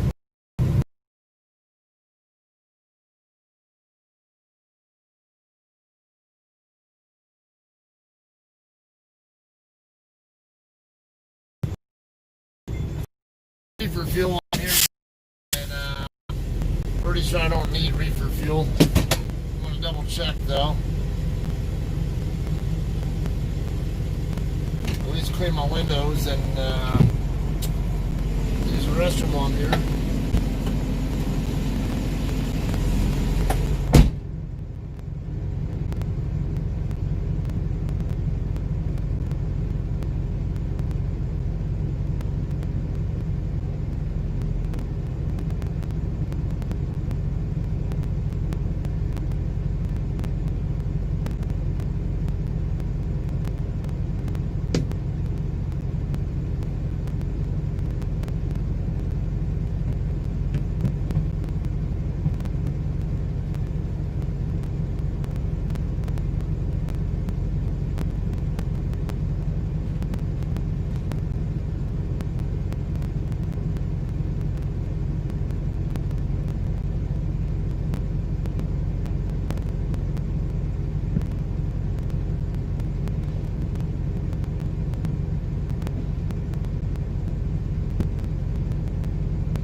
had to redo the left side because the squeegee that was on over here already by my truck was a piece of shit.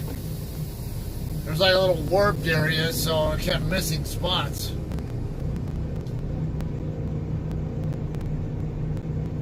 Alright, so Mesilla Valley Transport apparently does a lot up here on I-25. Why does it not surprise me, being that they're based in Las Cruces?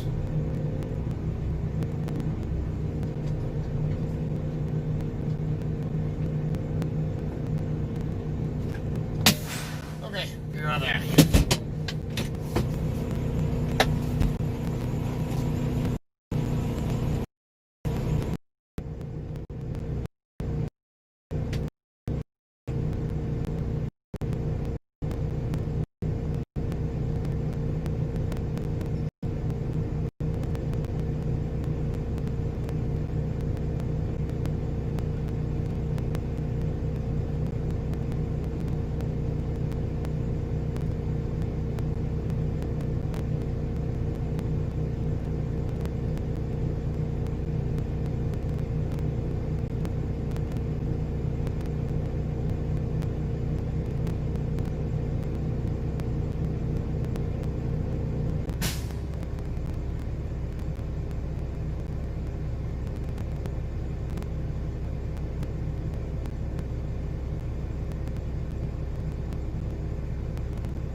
Alright, I'm all ready to roll. I got between 1/2 and 3/4 fuel on my reefer unit. Oh, you know, and toss that.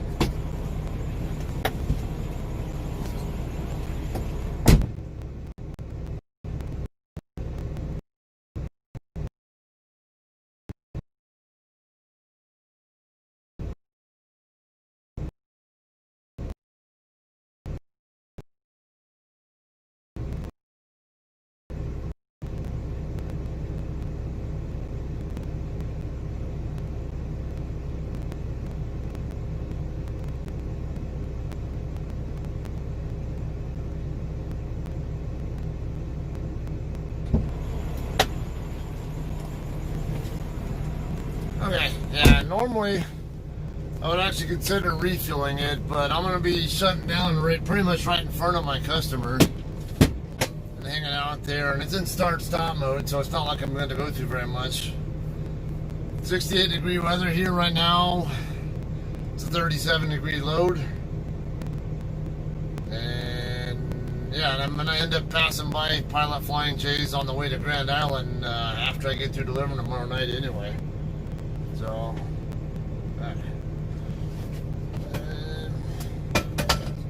let's see how water's doing in this Yeti.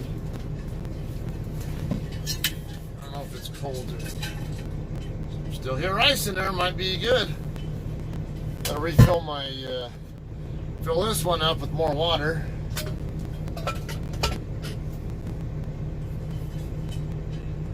Should just grab some ice from inside too, but this will be fine.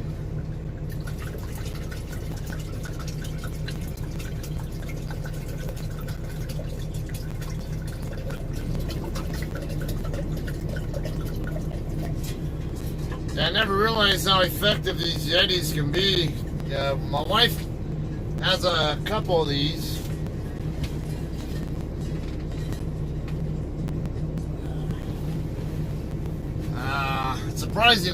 Surprising how well they work at keeping drinks cold. I like water, just like it to be really cold. And I need some kind of option here where it doesn't get warm too fast. And turned out this is perfect. Alright, let's get rolling. The final 50 or so miles. Probably about 55 actual.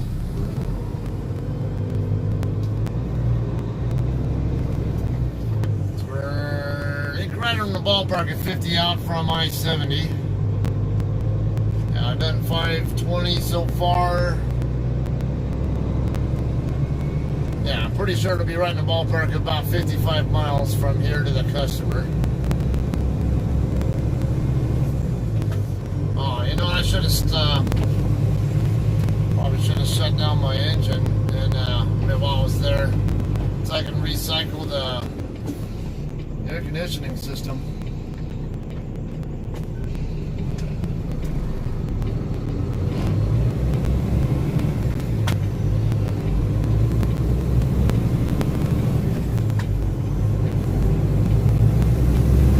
Alright, Denver left lane.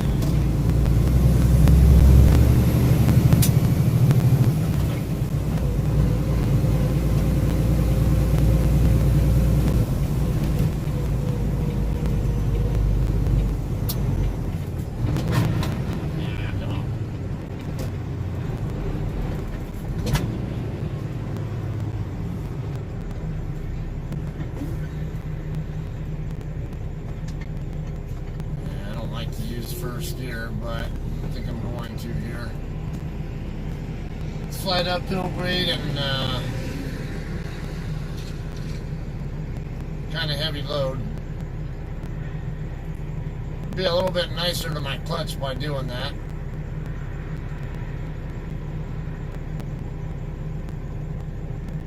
Of course, it's gonna be a pain in the ass getting out of first because it's such a heavy gear.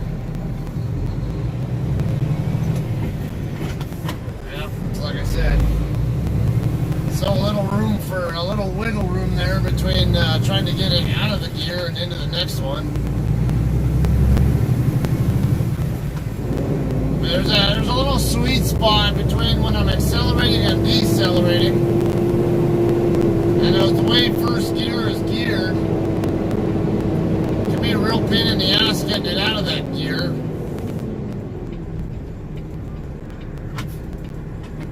So there's a little sweet spot basically where you, like I say, you don't want, ideally no acceleration on it, like where you're not pushing on it with the accelerator, but you also don't want the truck trying to slow itself down on its own, because either one of those will put a force on that gear and make it hard to get out.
At 5 a.m.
in California, the only people who have have blue lights on their vehicles are the cops. And then all red is usually fire and EMS. Let's see. Yeah, let's see. See the more boxy shaped lane delineator stripes there. It's a pretty good clue that was an exit only lane. A little more advance warning would have been nice because I had an SUV or yeah, I think it's a Suburban or Tahoe or something coming up on me.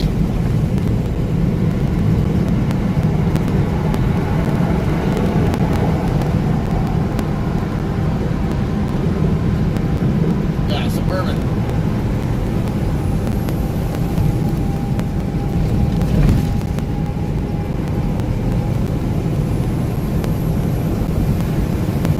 Emergency pullout area, 1,000 feet ahead. Yeah, this is rough.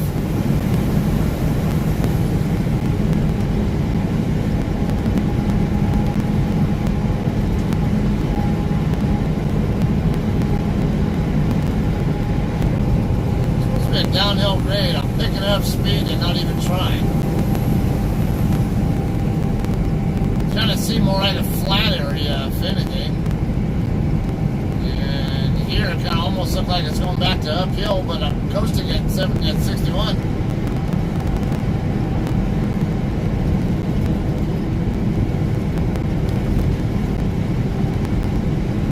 What's with the four ways?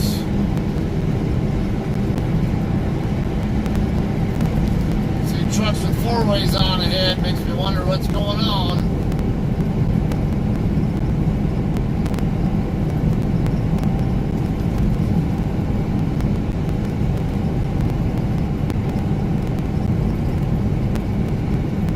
So I had my radio turned down for a while. I didn't even realize it.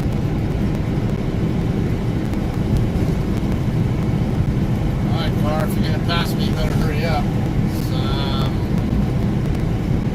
Alright, I'm moving over.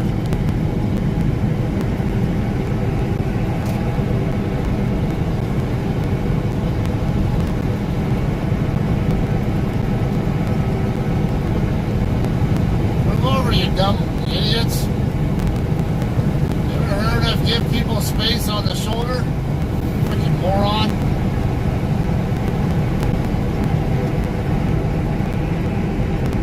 Oh, you decide finally at the very last minute to move over, huh? Dumbass.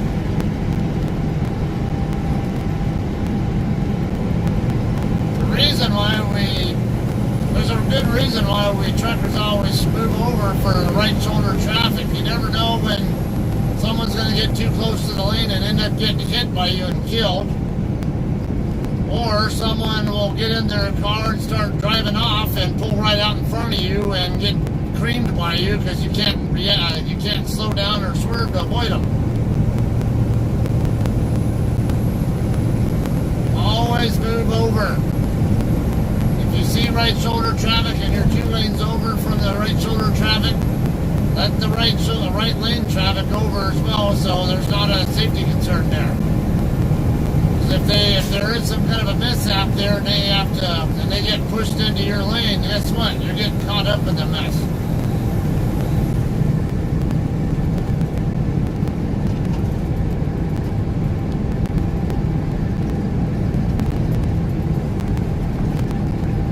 No reason to get caught up in any kind of mess, whether it's low beam fault. What the hell? Oh yeah, my left low beam decided to turn off, to stop working for a second, but I think it's like a momentary trip of the circuit or something. I just shut off the lights and back on for a second, and it came back on. I can see my headlights through my through my hood mirrors, so I can tell very easily that they're actually on.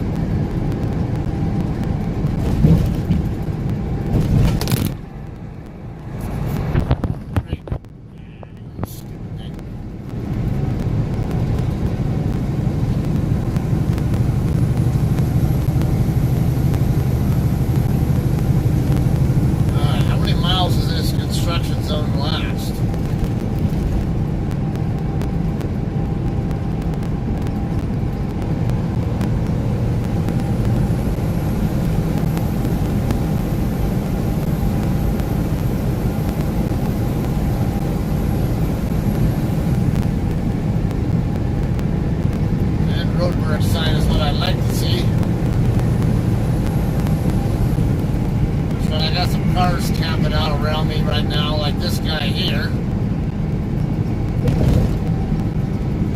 Don't want to be near other traffic in these zones.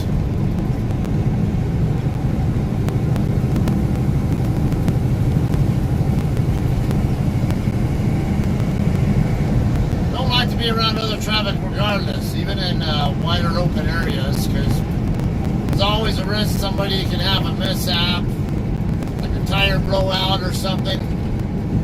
And in fact, I was just talking to my trainer.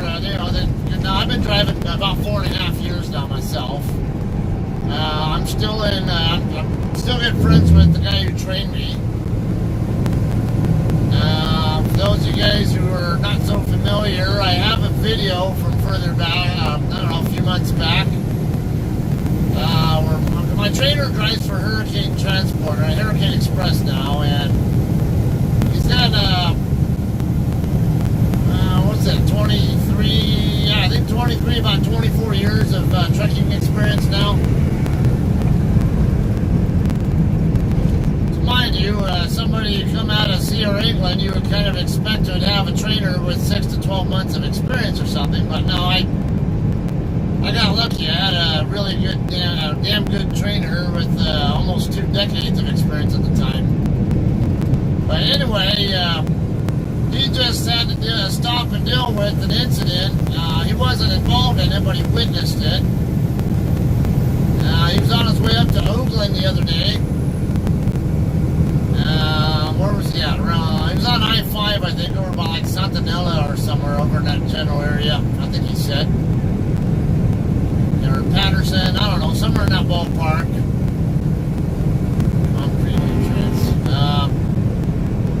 Anyway, there was a truck, another semi-truck, and I guess he was getting passed by like an SUV or pickup, whatever it was. Well, the truck ended up blowing its driver's side steer tire right at the same time that that pickup or SUV was in the middle of passing him. And of course, you blow a driver's side steer tire in a truck, the truck's going to instantly try to pull to that direction. And and I guess the driver of the truck wasn't able to get it under control on time. I don't think the truck driver actually crashed, but he did cause the SUV or pickup, whatever it was, driver to get pushed off the road. And I think that driver had a rollover in the median as a result.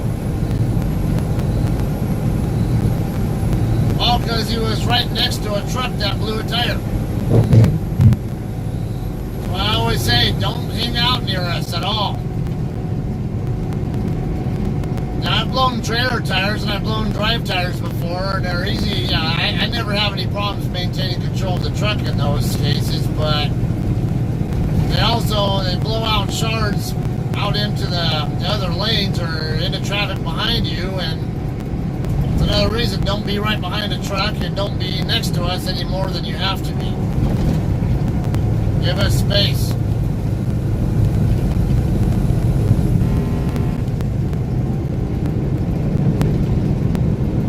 There are any number of reasons why a truck could be blowing a steer tire.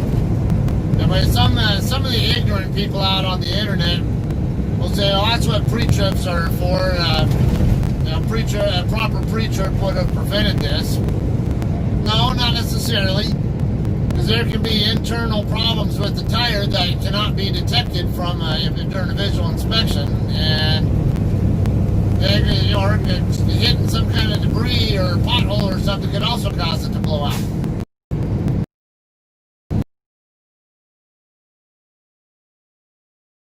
He's a freaking idiot who doesn't know what the hell they're talking about.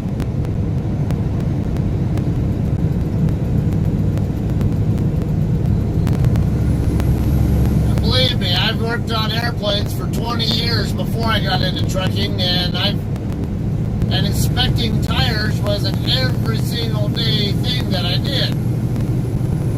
And in 15 years of that time was spent in a shop that, among other things, specialized in tires.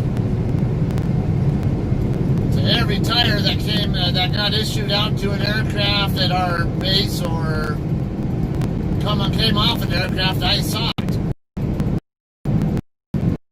Blue guys, because every time the plane flies, and every other part of the aircraft for problems.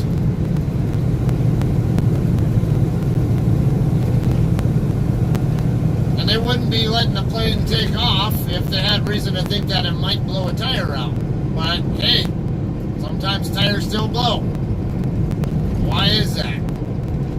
You never know. They could get exposed to excessive heat while they're actually in use. The excessive heat could be from hot brakes or whatever else.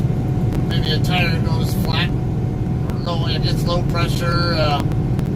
Whenever the sidewall and tread area meet up is a common place for overheating to occur. If you have like a the tire low on air or whatever, it puts a lot more stress on that area, and you'll end up getting like a blue band, like a blue colored band going around where that sidewall and tread area meet up.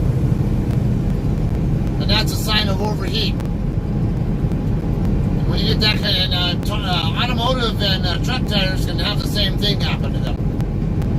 You'll see it if you drive on an underinflated tire for a bit and watch.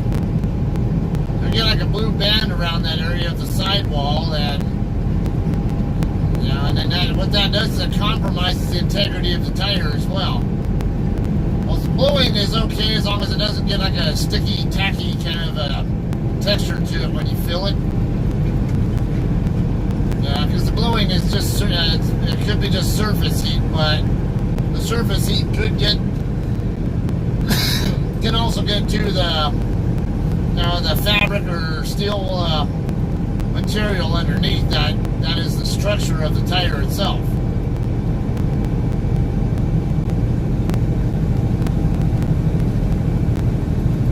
Yeah, that's why I always say never. Also, when you're a trucker, don't try to pass a truck that's going to take you more than a minute or so to pass, or a couple minutes, whatever. And generally, what I do, now I'm governed at 70. What I'll often do, if I see a truck that's slightly slower that I think I might take a while to pass, I'll go ahead and take off my cruise control, and which will take me down to 68, or even just change my cruise speed to 68. And I'll just sit there at 68, and then I'll see what they're doing then. If I see that they're maintaining the same speed as me, or if I'm still gaining on them at all at 68, then I'll go ahead and pass them. But only then, and even then, only when I see that traffic conditions behind me are such that I'm not going to hold up a bunch of other traffic. I don't want to hold up super truckers. I don't want to hold up automotive traffic that's going to get pissed off by me blocking the lane and causing a log jam there. You'd be surprised how quickly those log jams can happen when you got a lot of traffic on the road. It's 2 mile an hour difference for a short, for a bit. It's not a big deal. If you can't handle losing 2 miles an hour off your set speed, then you should start looking at what's wrong with you, and not what's wrong with the guy with everybody else around you. So, like I say, 68 or less, I'll go ahead and pass them up. But if I drop to 68 and I see that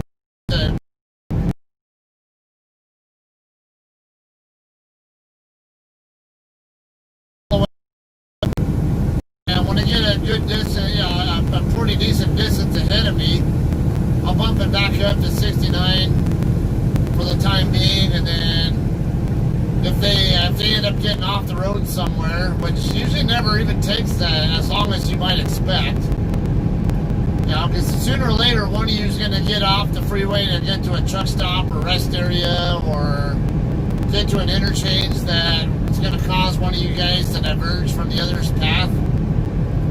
Be surprised, it doesn't take that long, and you're not going to lose much time at all by doing that.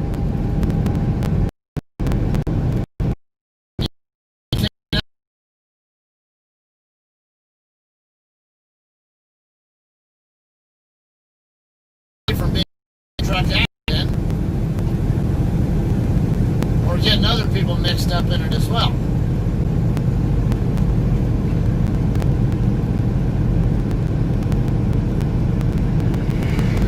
Castle Rock City Limit, elevation 6,200. So it's going to be I guess it'll be a mostly downhill run now from here to Denver, because Denver's elevation is 5,280. It's almost 1,000 feet lower than where I'm at right now. Now, that's 5,280 is literally a mile above sea level. That's why they call Denver the Mile High City. Okay, finally out of the construction zone, but I got traffic around me, so let's see what they do first before I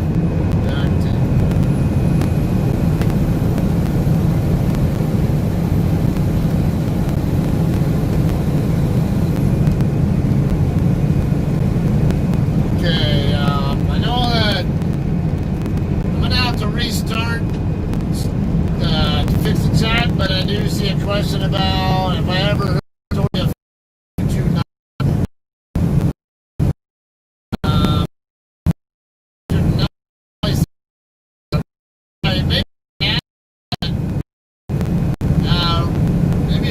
my memory on what exactly is Phantom 229. That sounds like an aircraft call sign, though.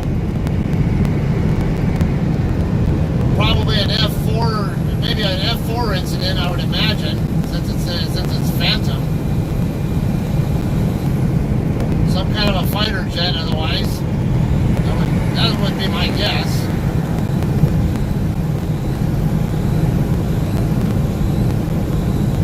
You know, you don't have to hit your brakes. You can always go to the left lane to pass that other car, dummy. I don't know why everybody does that. People are afraid to go into the left lane to pass somebody. Meanwhile, now I gotta deal with this guy camping out near me.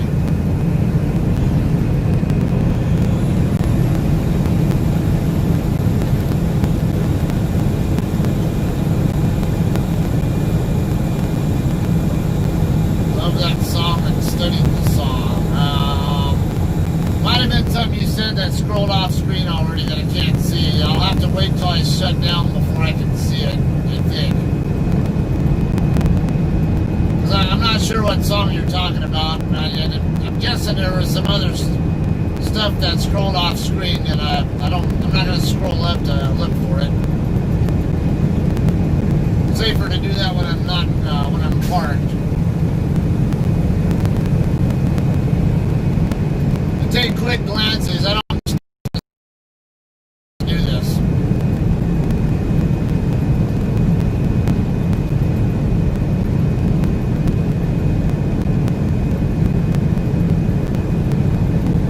Alright, see you saying, asking if I can read this. Yeah. But now the chat is messed up at the moment.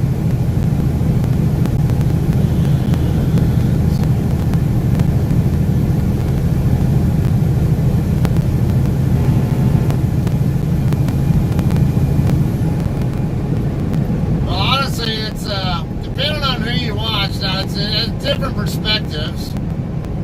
Like I had somebody on here earlier give me shit about how I was reading the text and responding to it while I was driving. Like, you shouldn't text and drive.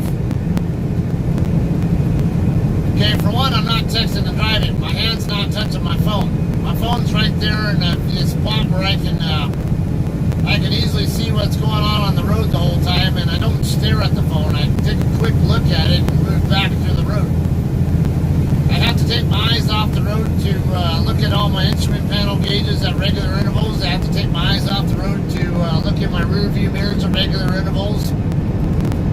Stuff like that. I think people get a little bit overkill on electronic while driving safety. And I don't blame them for having a concern. You really shouldn't have more distractions than necessary. But it doesn't mean that you shouldn't be able to take your eyes off the road for any reason at all. It's like I gotta look down and look at to double check my speed. I gotta look at my other gauges, coolant temp, oil pressure, the air pressure gauges, fuel levels, all that kind of stuff. I have to look at that at regular intervals. Actually, I got to look further away from the road to look at those than I do when I'm actually taking a quick glance at my phone.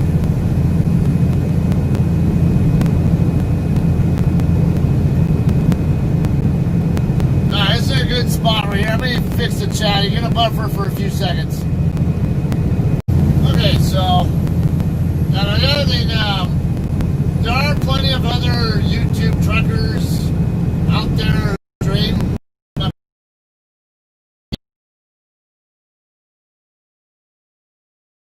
Now there's a difference between the way he runs and the way I run. Now he can, you know, he'll even say himself, he can see when people are saying stuff. But he doesn't interact with the viewers when he's driving. And I know there are other people who also do the same thing where they don't look at the screen and they just do their thing and talk or whatever when something random to talk about comes up. And they don't interact with anybody until they're actually stopped.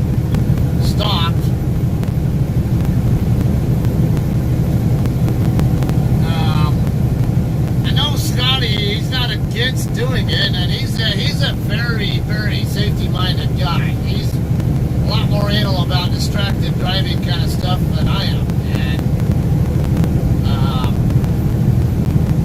And anyway, yeah, he has been concerned with this, with doing this himself, or at least with interacting while he's driving, is because if something ever happens, then you know, he's concerned that maybe someone's lawyer will just try to give some bullshit about, hey, see, you're distracted, you're paying attention to your phone, even though it might be just in sequence with the incident. Now me, I can take it a little further, because I have an interior-facing dash cam. Now normally I have an interior-facing camera. This is my personally owned one that I mainly use for vacuum videos. But sometimes it actually has help get me. Shut up. It actually has helped me get out of bypassing a way station ticket. Let's slide over here.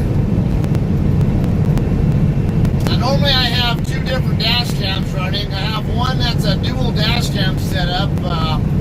You know, it's the main one that looks ahead, and then it has an external camera facing backward mounted to the rear view mirror that hooks up to it. Now, when you watch some of my non-live videos, you'll see that I have that going on my, particularly my vacuum compilation videos. And then I have another, you know, my Garmin 45 that's right now it's facing forward because I need to get a new a power cord for my main camera at me and not at the road. Because I have my main camera facing the road, and because I like to post videos of backings, because you know, I get a lot of people on the channel who are interested in learning how to become better at backing.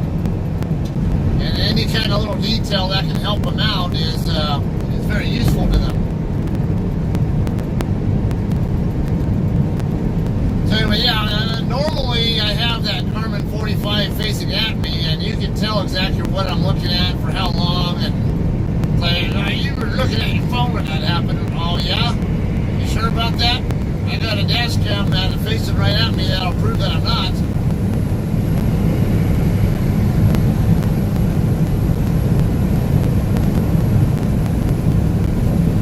Alright, so yeah, and then there are different schools of thoughts too with the viewer experience too. Some viewers want to be able to interact with the driver throughout, and I get that too. I'm kind of the same way. I'm not really huge on watching other truckers on YouTube, unless they're people I know personally, like Scotty D or Cody Sheehorn, a guy I trained who drives for us also, or a couple other people who also come to my channel who I have an established rapport with.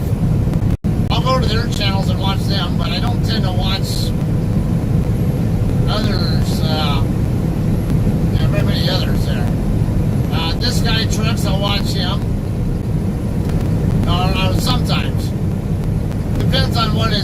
about. Like there are certain ones. It's something. He's kind of funny. Yeah, he's a good guy there.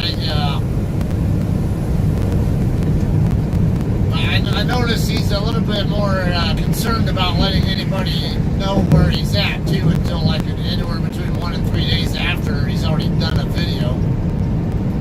And I think he's kind of recently started to do some live streams, but don't think while driving. Others, you can interact.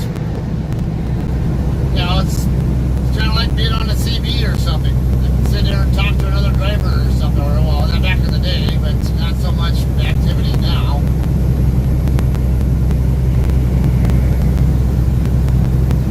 I got a little over 20 miles to go to I-70 now.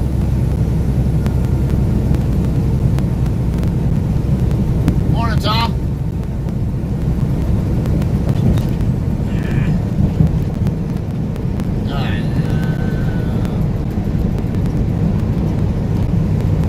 Be able to catch up more on everything that's been, said or asked there. I think when I get shut down, which if you handle waiting another half hour, try to keep at least some kind of interaction. But like I say, the road always comes first for me.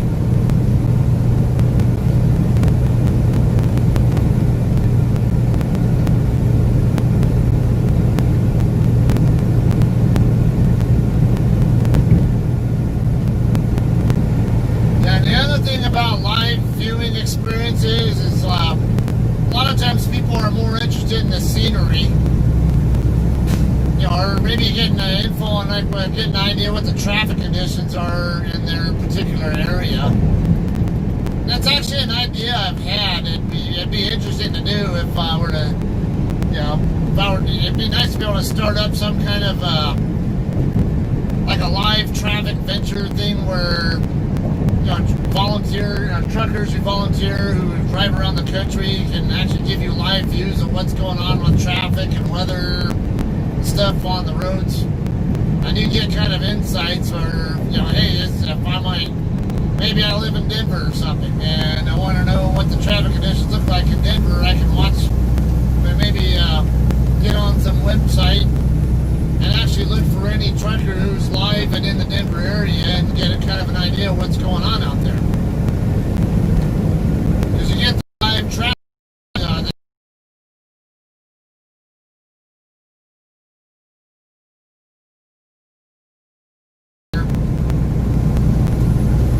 Anywhere in the country, you might want to, hey, there's a trucker right here who's live and in my area, or I'm just kind of curious, or maybe even just for entertainment, someone going through some shitty road and weather, whatever kind of conditions. And then it's more useful for the people watching as well. Because me, I'm kind of like you on that end, where it's, if there's not interaction, then it's okay. I see all these roads myself. I can get kind of an idea of where a person's at based on what kind of terrain I'm seeing or whatever. Sometimes I know exactly where they're at. And more often, if there's not something interesting for me to look at, like an incident of some sort or some interaction with the driver or something, then I don't know. It's not really worth my time because I'm going to see it myself in person anyway. At some point in time, or I've already seen it, or whatever.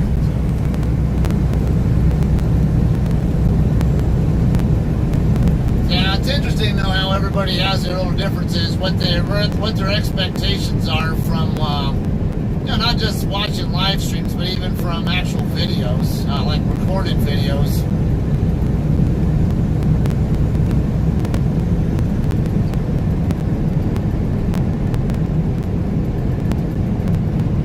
See El Jefe's on. I'm in Denver right now. I'm I'm less than 20 miles away now from Interstate 70. Greenwood Village city limit officially is where I'm at right now. I got Highway 88 coming over Colton, right on the Riverside Colton border in California. And it was a 3-drop load. The first stop was at the Safeway DC that I'm actually going to go right by when I get off the freeway with this load tonight. The second drop was at the Arapahoe County Prison right over here, not too far east of where I'm at right now, here in the Denver area. And then the drop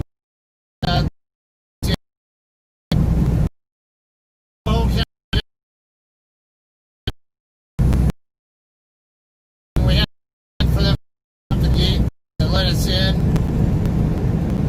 And I basically went around some perimeter road, and my trainer had a blindside around a yellow post to get to where the little dock plate thing is at. It's not even a dock door. It was more like a plate that you back up to, and then they'd raise the plate up to the trailer and basically use a pallet jack, electric pallet jack, and move, take one pallet out of the trailer at a time, drop it down to the ground, put it inside their store, their little store, their food storage facility, whatever you want to call that thing. We didn't actually deal with prisoners themselves. I mean, it was 2 actually employed workers there who worked inside this building right outside the secured area, or the cantonment area where the prisoners are at. But yeah, it was just interesting how he had a blindside around that post. And, and it was kind of a narrow, not the widest lane in the world either. Alright, Interstate 225 northbound to cut over to I-70 to east, basically eastbound 70. Coming up here.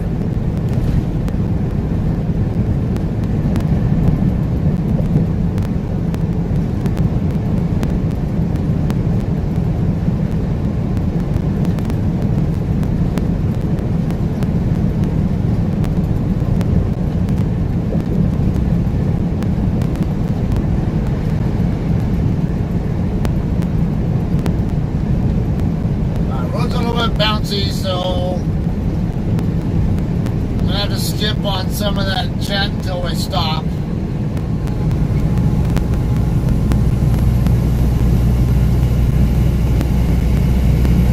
Alright, 200-mile marker. I'm 14 miles out now from I-70.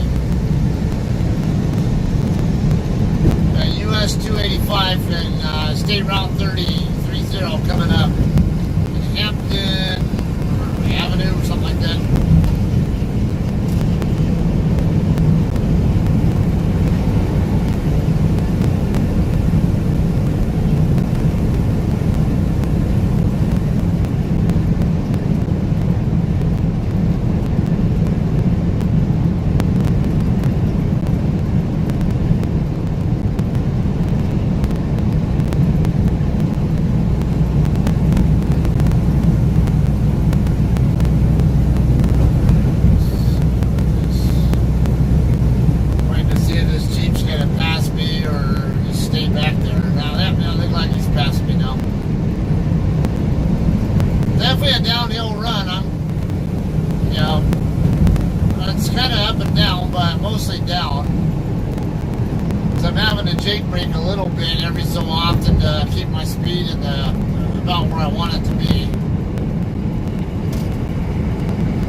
Up to 75 degrees here now.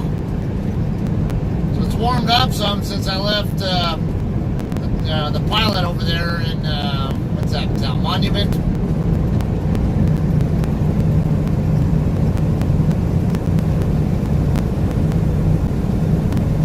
I'll be getting on I-70 eastbound. 170.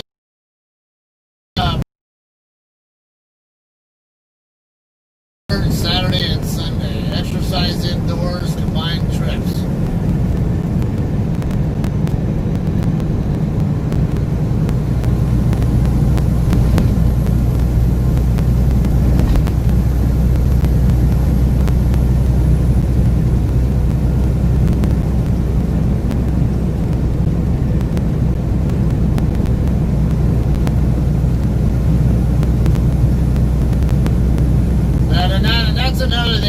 reminds me there, gamer. Sometimes, yeah, you get like let's say the conversation going on between Big Bad John and Tom.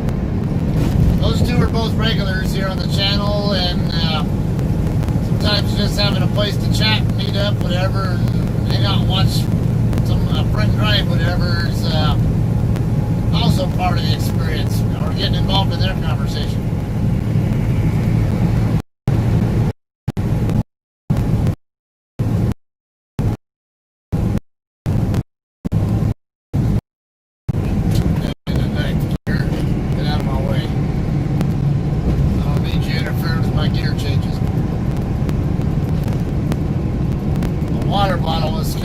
Tilted over to the side facing it closest to my gear shifter, and gotta hurry up, dude. That's what I thought. I'm trying to go past me, and thought there was someone in the lane next to me, and I guess they moved over while I was busy looking at the guy in my right side rear view mirror.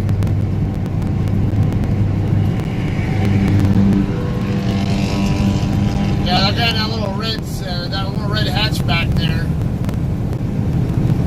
looked like he was going to accelerate, just kind of casually try to pass me on the right, even though his lane was ending.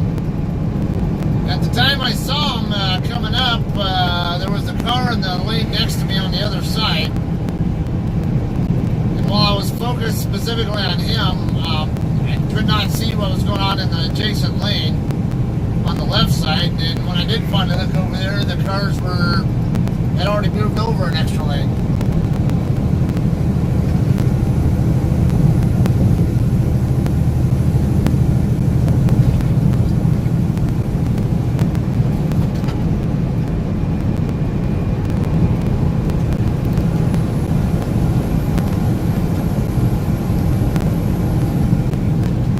Exit 206 Downing Street. It's 8 miles away from I-70. Exit 214 is the exit for I-70.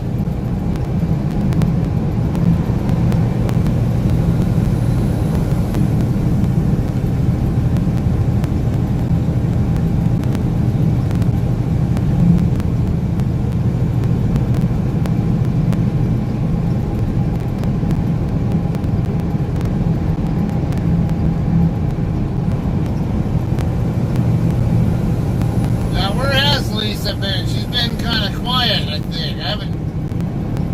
Didn't really seem like I've heard much going on with her, even on Facebook.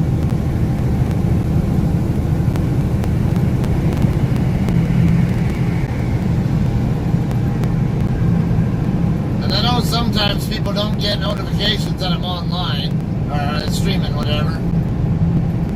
55 zone.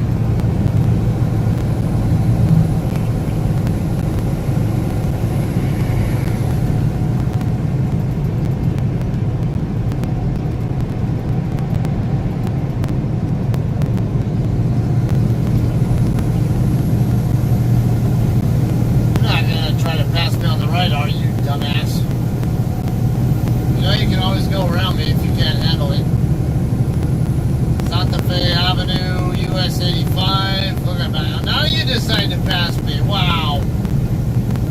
After you camp out behind me for how long? Then you decide to pass me, you freaking dumbass.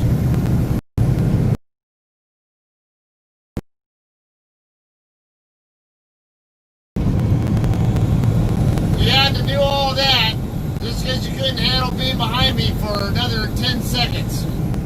God, how fucking dumb can you be?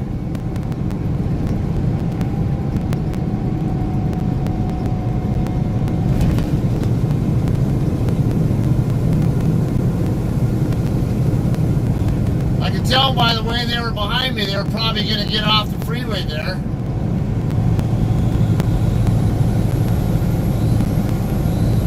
You guys in your four-wheelers, you always do that shit. Two-lane roads, that's another bad spot. You guys, there can be a passing zone where you can pass me in.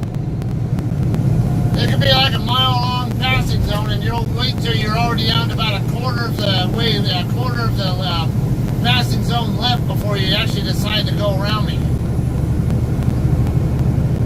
This is how stupid people are.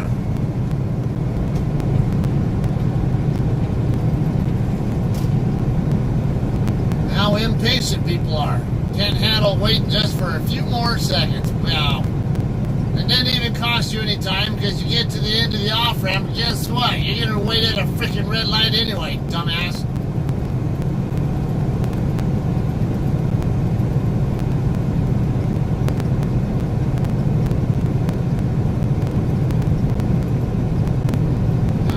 US 6. You know, it's kind of weird seeing US 6 up this down this way because US 6 generally, to some extent, follows Interstate 80, which is, you know, about a good 150 plus miles north of I-70.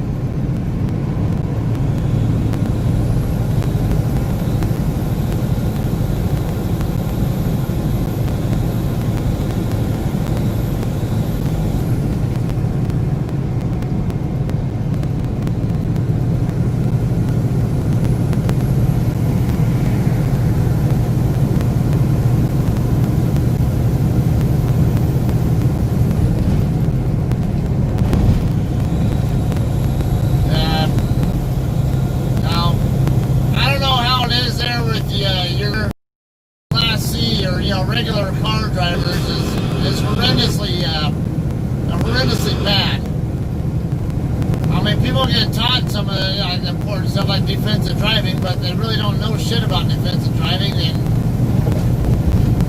how much peril they put themselves in.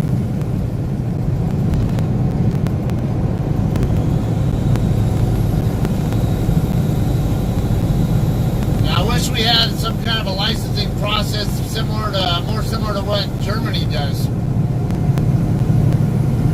So I think they're more world renowned for how difficult it is to get a license there and how much more strict they are about knowing how no one actually how to drive.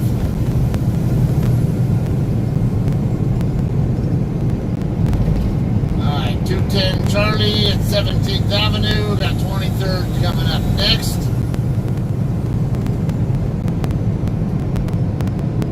Spear Boulevard afterward. Downtown Denver Convention and Arena Complex.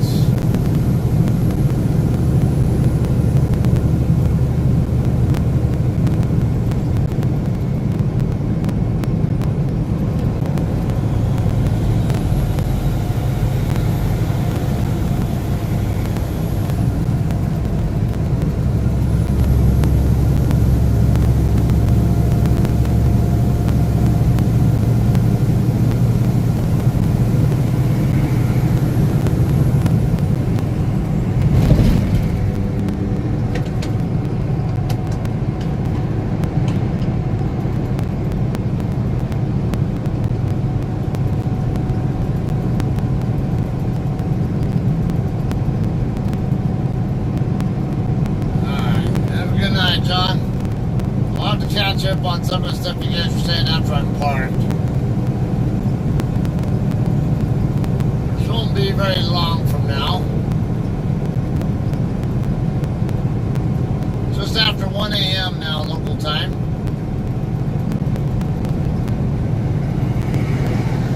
I-70, the Lyman and Grand Junction, 1 mile away.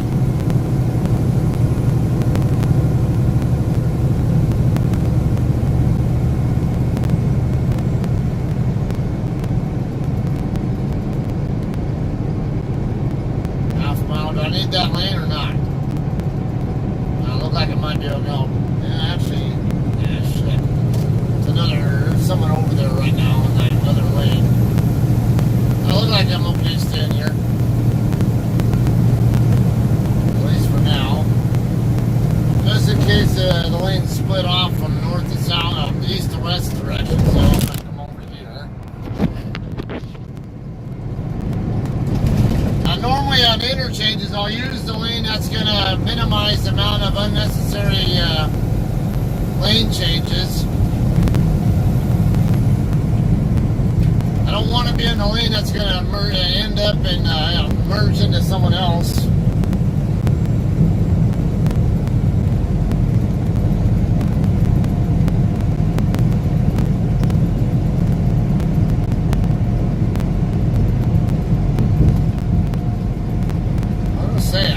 I'm not going on the westbound side. What the hell's going on here? Alright, alignment on the right side. Okay, looks like I'm good for this lane here. It's kind of weird. Looked like I was making a westbound turn here. Don't tell me I'm getting forced on a westbound 70.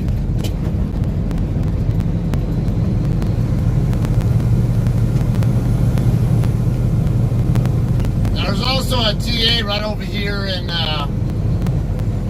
Wheat Ridge, which is just a couple miles over here to the west of my current location. There's another TA in Commerce City, which is actually close enough where I don't even need to be on the freeway to get to it from my customer.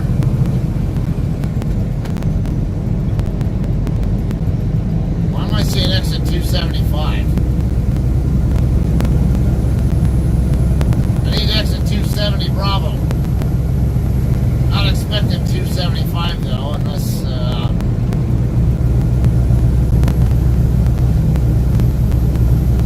was expecting to get onto I-70 further west of here, if that's the case.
Being like this. I thought it was an underpass before.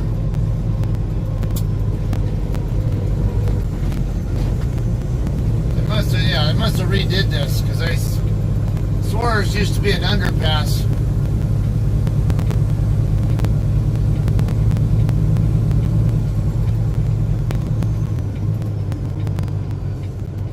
What the hell? These guys still have a red light, so.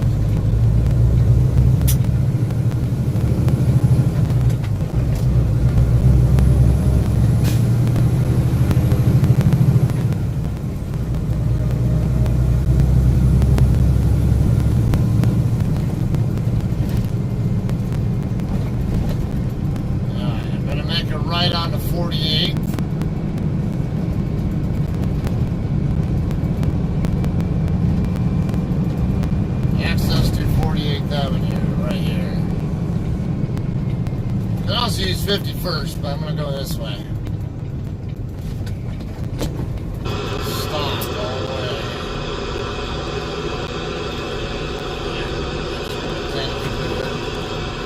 Shut up.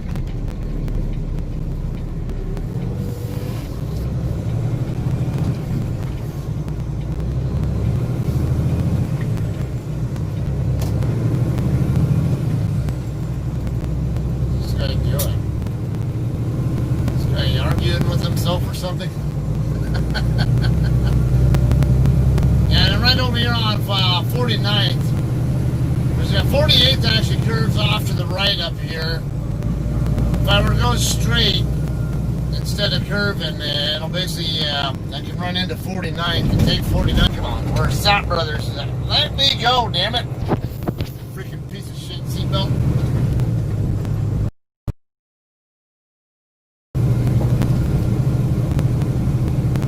I didn't miss my turn that I wanted. Maybe this is the one I want. Yeah, I think this might be it.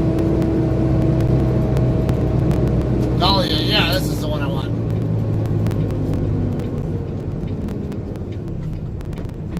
Let's take a look. Should be good parking there. Yeah, that's where I usually do park over here by the customer.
Truck already parked in the spot where I like to park.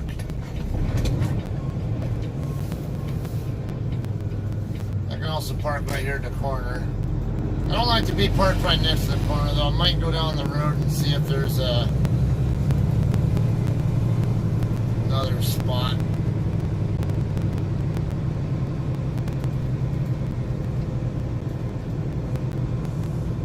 See, I could park right here too, but it's right in front of the dock doors. I prefer to not park in front of dock doors if I don't need to, because I know what it's like trying to park in those. You know, trying to get dock into spots that when there's not as much room to work with. Yeah, I should be able to park right. Yeah.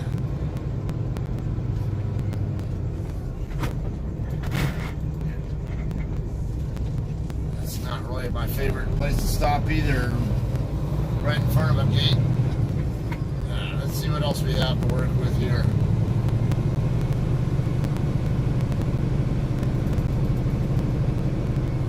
I don't think there's enough room here between this drop trailer and this guy parked there.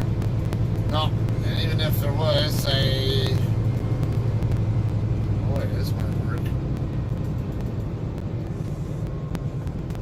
Or what about in front of this drop trailer, perhaps? Somewhere where I don't have to be in front of a fire hydrant would be better.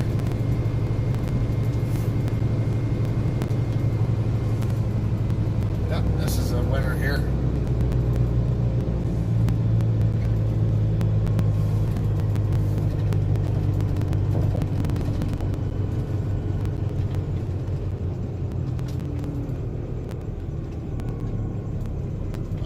Across from this drop trailer.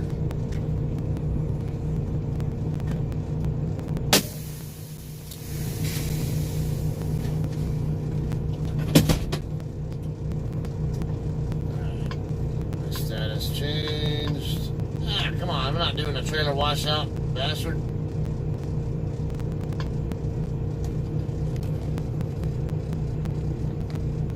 Okay. Alright, So let me get caught up on some of the chat that I missed earlier, and we'll get caught up to where we're at now. So where did I leave off? I know James broke. You asked me a question earlier. I don't know if I got it though.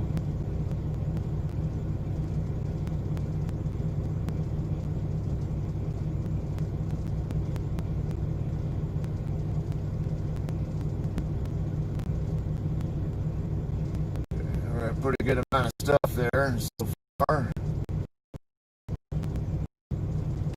Okay. Yeah, I think not too far after you came in there, games broke. Crazy gonna die going through the burn. Your car can stall. Yeah, that is true. You get starved of oxygen if there's too much smoke and ash. And so, yeah, airplanes have been known to go down by going through volcanic ash. Like when a volcano erupts and they go through the area that the cloud is at, yeah, it chokes off the engines. I mean, anyone need any ladies of the evening, Kappa? No, not me. I don't want to take it home a gift that keeps on giving to my wife.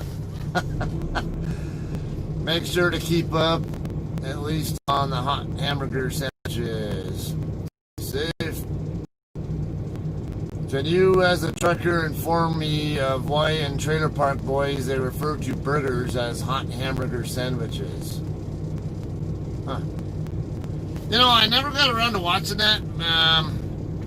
I know I think there's a TV series for sort of trailer park boys, but then there's also a movie Trailer Park Boys. Not sure which one of those you're referring to, but hot hamburger sandwich, it just sounds like just some made-up redneck shit just for a movie or something, if you ask me. Now, I'm not from the South. I don't know if, the redneck type guys actually talk like that at all, or if just some Hollywood writer or something decided to make up something to make him sound as all crazy like that, or weird. Not that they need help doing that. But again, like I say, I'm kind of ignorant to that kind of, that's a whole different dialect to me, and there's a whole lot of that what the hell did he say? Yeah, kind of thing, and even in real life. I love this stream, this is sick as fuck. I almost want to stay up all night with you. Well, you just did. Love road trip, and I live in Denver. Where are you now? Oh, okay, yeah, I'm right, so yeah, I'm off right by 51st and Dahlia. I might end up going back over to like Sap Brothers or something at some point in time, like PC over there. Probably not right now, because at this hour, a lot of times the truck stops are completely full and nowhere to park. Right here, obviously, no problem finding a place to park. That's why I like coming here, and I'm literally, I can walk from here over to my customer and check in if I want. Again, I don't deliver until 2000 tonight though, so yeah, we're talking 18 hours. Or I'll check in at 1900ish more likely, and then I could maybe even check in a little earlier, 1800. So it's still about 16 and a half hours from now. So I'm gonna get more than a 10-hour break while I'm here. Know about shifting gears rather than burning brakes. Love being on the road with you, brother. Yeah, and shifting gears, burning brakes. Yeah, that's something I even learned in my car. I've mentioned this a couple times even recently. I've spent a lot of time up in Big Bear, which right up the mountain basically from where I live. I like to go skiing there, and then just sometimes I would go up there just to have fun, rocketing through the curves and all that. Well, one time I was going down the mountain, from Big Bear back down Highway 18 toward Lucerne Valley, which is just east of where I'm at. Yeah, about 20-30 minute drive east of where I live. Going down the mountain, and this is in my car, not a truck. But and I'm driving spiritedly like I like to do.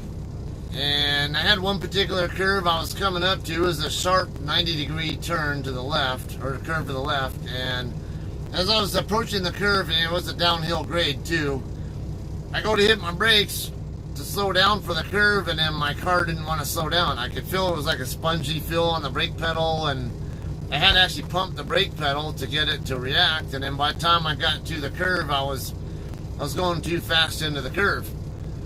So, or faster than I wanted to be going at least. And at that point, I was like, fuck, tell me I'm not going to understeer.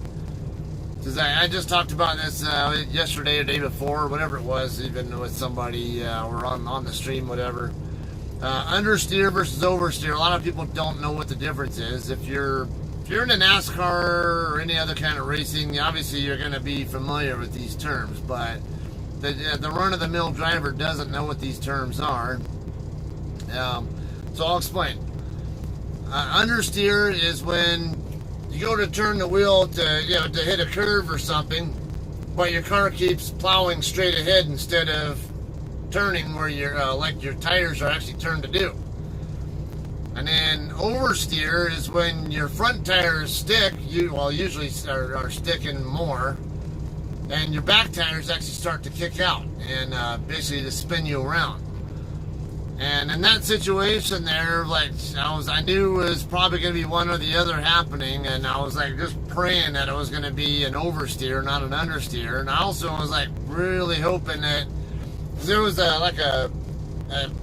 hill, like a big embankment on my left side, on the other side of the hill, the curve, whatever. So I could not see what was going on down on the road after the curve. And if I could keep it in my lane, great, but I had a feeling based on the speed I carried into the turn, like, I don't know, I'm pretty sure I'm going to have some kind of a slip. And if I had an understeer and the car plowed ahead, I would have been, I think I would have gone through a guardrail and then going down an embankment, down a steep embankment. Probably wouldn't have ended well. The other option would have been, oversteer, which my back end kicking out and spinning out, and thankfully spinning sideways. Actually, that's what did end up happening. I ended up spinning out. It ended up coming to a complete stop about right in the middle of both the uphill and downhill lanes. Thank God nobody was coming, and thank God my truck, my truck, also came to a complete stop right in the middle of the road instead of crashing into the side of that hill there. So I got really lucky. I could have had an accident there, but I didn't. And that was probably one of the closest times I've ever come to having an accident, and it would have been completely my fault too. And so I learned from that way long before I ever got in a truck. Don't put too much on your don't force your brakes to do stuff that you can't necessarily trust them to do. They aren't necessarily going to do their job for you, especially when you're putting so much demand on them. Even in a car, it's in fact, my wife even just had this problem recently. I think she went up to Big Bear went up that way just for fun, and I know she's not as good at driving in those kind of conditions on those kind of roads as I am. I have a lot of experience with that. I've done road rallies, in fact, and doing those kind of roads. But she had experience not too long ago, like within the last month, where the brakes actually were overheating. For the same thing, she was using them too much, and thankfully she didn't have to find out the hard way from an accident or something why you don't put so much demand on your brakes. Or you can put demand on them, but you got to be really careful. And but why put yourself in that position, especially when you're on a public roadway where other people who have, they could possibly get caught up in your stupid decision. Not right. Alright, Failfish. I have the problem of hallucinating aliens and UFOs, or maybe they may be real, but that is my problem with long drives. Huh. Now, funny, now hallucinations, that is actually something, a thing for in trucking. It's not usually aliens and UFOs that we run into, that we hallucinate. I don't know if you've ever heard of a term called seeing the black dog. That is a trucking term. It's what happens when you get really tired and you're having a hard time staying awake, and you actually will start getting what's called micro sleep, where you can be driving like this, you can maybe even have your eyes open, but just start actually getting into REM sleep. And you start dreaming. Because REM sleeps when you tend to have your lucid dreams. And so normally you could be just driving right down the road, even have your eyes open, and you'll actually just kind of pass out in a way and not even realize what's going on. Change this. Alright. Shut off. Oh, I don't need the headlights anymore.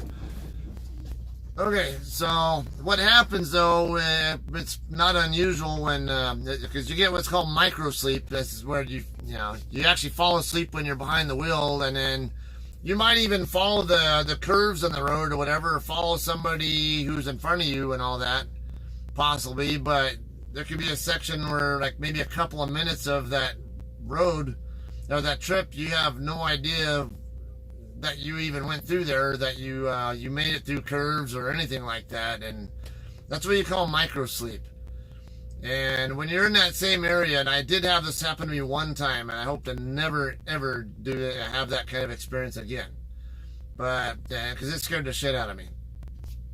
But at that same kind of a time frame, when that kind of thing goes on, it's not unusual for your body, because your body knows that you're in the driver's seat trying to move the truck and that you're not supposed to be sleeping. But you're in that REM sleep phase there, and so what will happen is your body will hallucinate something to try to get your attention, which is usually, it might be like a black dog running across the road. I've heard people say a dark colored car like a Honda, whatever, will cut them off and cause them to go off the road. I actually personally dealt with a guy who rolled his truck because exactly that. I'll get to that in a second. Sometimes it can be, this person might imagine like there's a woman and her child running across the interstate. Why the hell would they be doing that? So it happens. I mean, I can tell you another incident, case of that too, where I've actually personally seen somebody on the road, and it was not a hallucination. I'll get to that one, that story time in a second here too. But all those kind of things, you're asleep, and then you all of a sudden hallucinate that there's someone right in front of you. So your instinctive reaction is to swerve to avoid running them over. And next thing you know, you're rolling your truck, causing, whether it's just rolling your truck and having an accident yourself, or swerving into somebody who might be next to you and causing them to crash as well, and all hell's gonna happen there from that. So,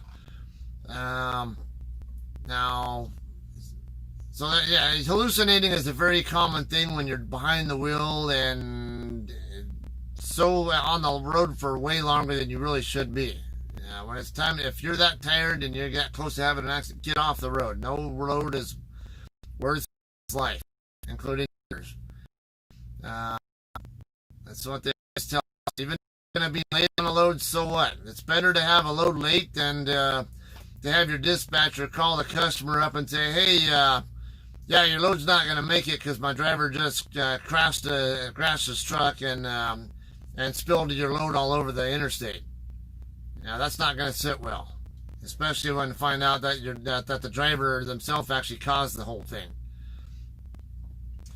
All right, now going into I'm going to go on some asides there with what I was just talking about before I continue on with the chat. Okay, so I talked about how I had that micro sleep happen one time. That I was in the Walmart dedicated fleet and with Sierra England. I was working out of Colton, Riverside. We did both those DCs, and and also once in a blue moon Fontana. But no, far more often than not, I did my pickups in Colton for Sam's Club loads. That particular time, yeah, I think it was a Sam's Club load coming out of Colton, going up to Sacramento, I think. Up in that direction, we'll just say. Yeah, we'll just say in that region, the San Joaquin Valley, well, at least put it that way, is where I was going with that load. And I was going across the 210 freeway, you know, basically over toward the northern area of the LA basin, going over toward the 5 freeway. And there's a section of the 210 where you have to exit.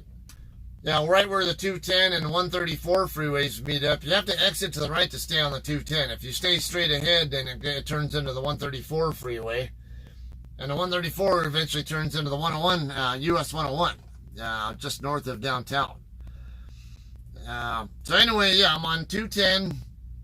I remember, yeah, so what, was that Arcadia area, somewhere in that general area, I guess. I remembered the curves there. But I remembered I was following a truck, but then it got to where, like, I just kind of seen, like, stars or whatever, and had no idea what I was doing. And then I finally came to, like, after a couple minutes, and, like, wait a minute. There were some curves that I hit, and I'm still following this truck that was in front of me in the first place. I'm like, I honestly don't remember the last couple minutes. And it scared the shit out of me because, like, I don't know how I didn't either run off the road because I was half asleep or how I didn't rear end the truck in front of me. So it scared the crap out of me and woke me up for at least a bit. And you're in a place, at least shoulder. They also didn't want to stop it on even on off ramps and on ramps, even though it's not as bad. But anyway, I ended up eventually getting to, I think, the rest area right by the LA and Kern County lines, just before you start going down the really steep part of the Grapevine Pass there on I-5. And finally got to that point and decided, all right, I'm taking a nap. And I had to kind of limit my nap time because it was kind of those Sam's Club loads, or the loads going up to the Sacramento area always seem to have a tighter time schedule on them than what I was used to when on my normal routes going up to the Salt Lake City region. So that was a not so fun experience, and I hope to never ever have that experience again. I'm glad I did not have an incident. But now going into this, here's another thing that I would teach us. Don't sleep in the driver's seat. Because what happens is when you sleep in the driver's seat, your body might get accustomed to driving there, to sleeping there. And then if you do actually fall asleep behind the wheel while you're driving, then you might really fall asleep and really have an accident that you don't realize until it's already too late. It's not even a matter of you trying to swerve to avoid some imaginary object. It's just, oh shit, I'm waking up to me going off the road or something. Which I have a video here on my YouTube channel that I just posted. What was that? Maybe a few months ago. I don't know, something like that. Where a truck came across the median, and I have to wonder he was either distracted or fell asleep while he entered a curve. And ended up going across the median and put me at high risk because I could tell his truck would look like it was getting ready to start jackknifing in my direction, but he got it back under control and moved and ended up eventually getting back over to the side he was supposed to be on. But oh yeah, it gave me a huge scare there. I didn't really show it, and I wasn't really freaked out at the time, but I'm like, yeah, more like after the fact, like, holy shit, what just happened here? So anyway, yeah, those kind of things can happen. Now, I talked also about how there was a truck, a rollover that I didn't witness it happen, but This particular time, it was quite a few months back. I don't know if I would say it was a year ago, but it was quite a few months back. It could have been slightly over a year ago. It could have been a little bit less than a year ago. But I was eastbound on Interstate 40. I remember I'd started my shift in Palestine, Arkansas, which is between Little Rock and Memphis. And I'd already gotten through Memphis, and I think I was about, where was I, the 24 or so mile marker on I-40 in Tennessee. And, I was on the phone with a friend of mine, too, and all of a sudden I come up on this truck on the right shoulder laying on its side. And he had his lights on still, and I'm like, wait a minute, this doesn't look right. It looks like it just happened, because you gotta keep in mind, sometimes, especially like in Wyoming or somewhere, it's not unusual for us to come across a truck that's on its side somewhere, especially in Wyoming, that has already been dealt with. The driver's already away from the vehicle and gone, long gone, and it's sometimes just a matter of you're waiting for the weather conditions or something, or road conditions to change, so the wrecker can actually come out and lift it back up and tow it out of the area. So that kind of thing sometimes was kind of going through my mind. Hey, is this something that was already known? But his lights were on. I could see his tail lights on his trailer. So that was a huge clue that this just happened, didn't it? And there was nobody else there except for the truck. So I ended up pulling over, told my friend, hey, I need to go. I need to call 911. There's a truck roll over here. I need to check on this guy. So, and it might have been Andy Higgins. So you guys who are on the channel regularly know I talk to him once in a while. He comes on the channel, usually talks about farting and stuff. Anyway, I hung up, called 911, let them know, hey, there's a truck rollover, 24 mile marker. I'm on my way to the guy's truck to check on them. And I get up there, and I can, of course, I have to look through the windshield, and I see the guy. He was kind of more in a sleeper area at first, and then he comes out, and then he pops his head out the passenger door and ends up climbing out through the passenger door. He was fine. And then he was asking me if he could borrow my phone so he could call some Brownsville, Texas area number. And I was like, yeah, I don't mind letting you use it, but let me finish talking to the 911 dispatcher first, because I'm in the middle of letting them know about your rollover here. So, all right. Yeah, well, meanwhile, there were a couple of guys who were heading westbound. Yeah, a couple of westbound auto drivers. I think they were heading back to Little Rock or wherever they said they were from. They saw it happen from the other side of the freeway. So when they saw it happen, because they saw him kind of drift off the road and into the dirt, and then ended up just tipping over from there. They saw it happen though, so they got off at the next exit and came back to where the accident was at, and then we started talking a little bit, and they were telling me about how they actually watched it happen from the other side of the freeway. And what else? Well, yeah, okay. Well, I was still finishing up, giving the 911 dispatcher a little bit of detail of what was going on. Hey, the driver's okay, but it's at this point and all that, and I'm giving information on the truck and stuff. And at that point, because the other guys had shown up, they ended up letting him use their phone instead. Because I guess, and this is something that a friend of mine who had a rollover a few months ago in Montana. This is something he had said that he learned from having that rollover too, because he got blown over by a sudden gust of wind that wasn't even expected. He wasn't even in windy conditions, and he just got hit by a couple of microbursts that just all of a sudden knocked him over on his side.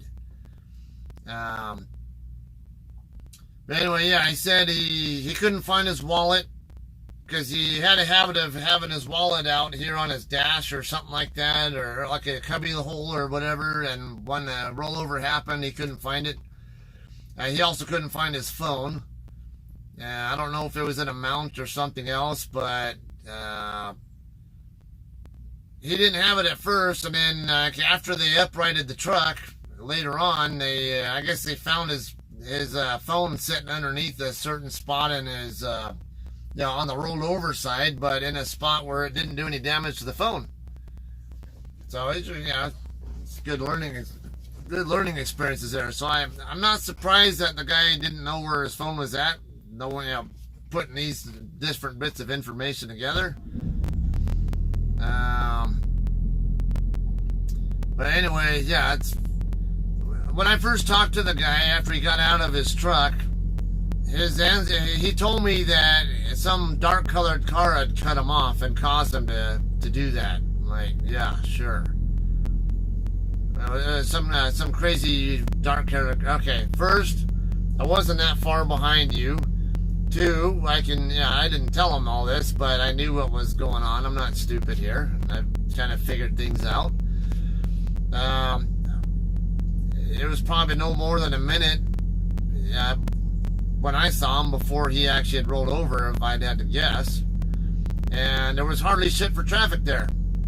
Now, the only crazy drivers I saw anywhere in the area were actually in the Memphis area, right where I-40 and what's that other interstate there, 465 or whatever the hell it is, I always forget.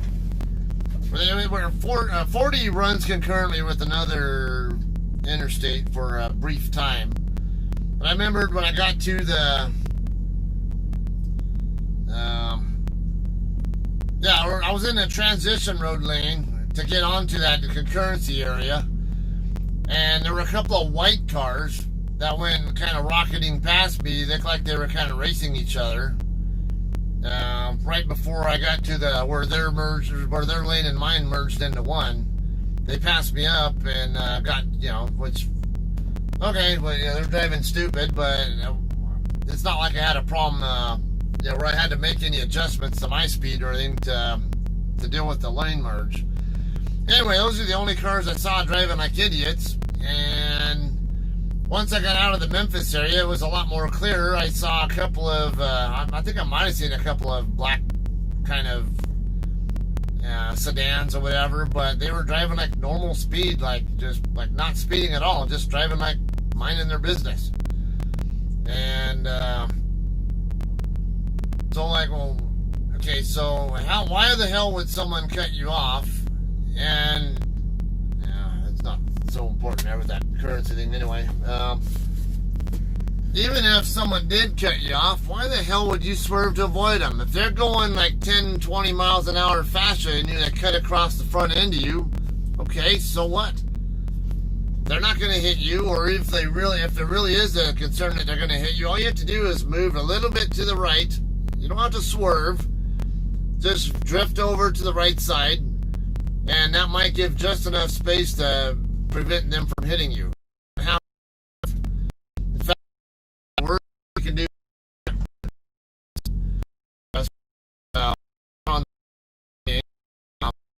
double shift is something they teach us about in trucking schools. And double momentum shift is basically now this affects cars too. Double momentum shift is when you're either slowing down or speeding up at the same time you're in a turn of some sort. It's even worse if you're swerving and slowing down at the same time. If you ever watch actually drift racing, you'll actually see that to an extent they're actually intentionally doing exactly that. They're doing a double momentum shift on purpose because they're actually intentionally trying to get their back end tire, the rear tires to kick out for the drift. That's called a double momentum shift. You do that in a truck though, and your truck's going to be rolling, ending up on its side. So that's why you don't want to be doing that, or to an extent. All right, so that's enough storytelling on that. So needless to say, that guy, I think he fell asleep behind the wheel and then had a see the black dog, or actually black car moment, that some imaginary car that wasn't even there, and swerved to avoid it, and put himself on the side. You know, when there was nothing there to put himself there for. All right, let's see. Red has a mean lane on this bridge. That scares me every time.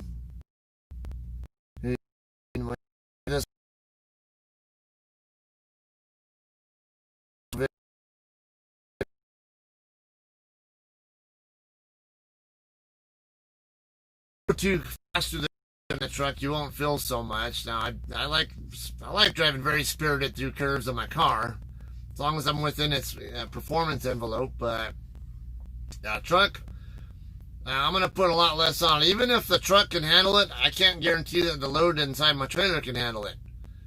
I don't want them getting tipped over on the load can shift, and actually the load shifting can actually cause you to roll over, even when you're not, when you're going below the speed limit at times.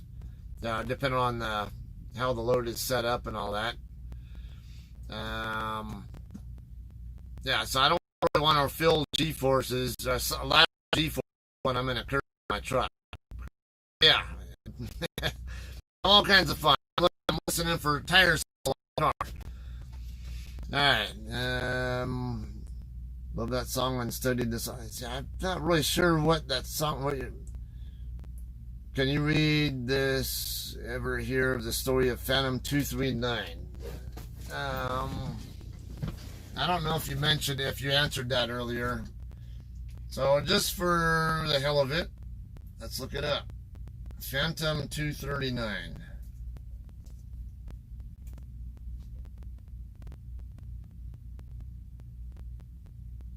Okay, I guess that's a song. Now I understand what... I love that song and studied the song, what you meant by that. I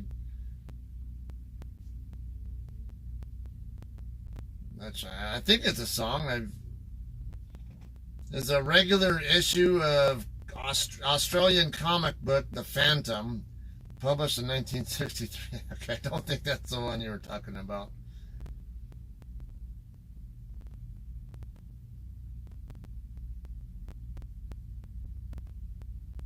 Phantom number 239, Promontory by Phantom Beats 1. Is that what you're talking about? I don't know. What is that?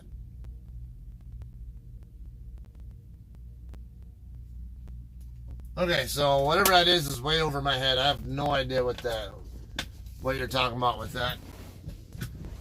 Every lesson to learn must be respected. Yes.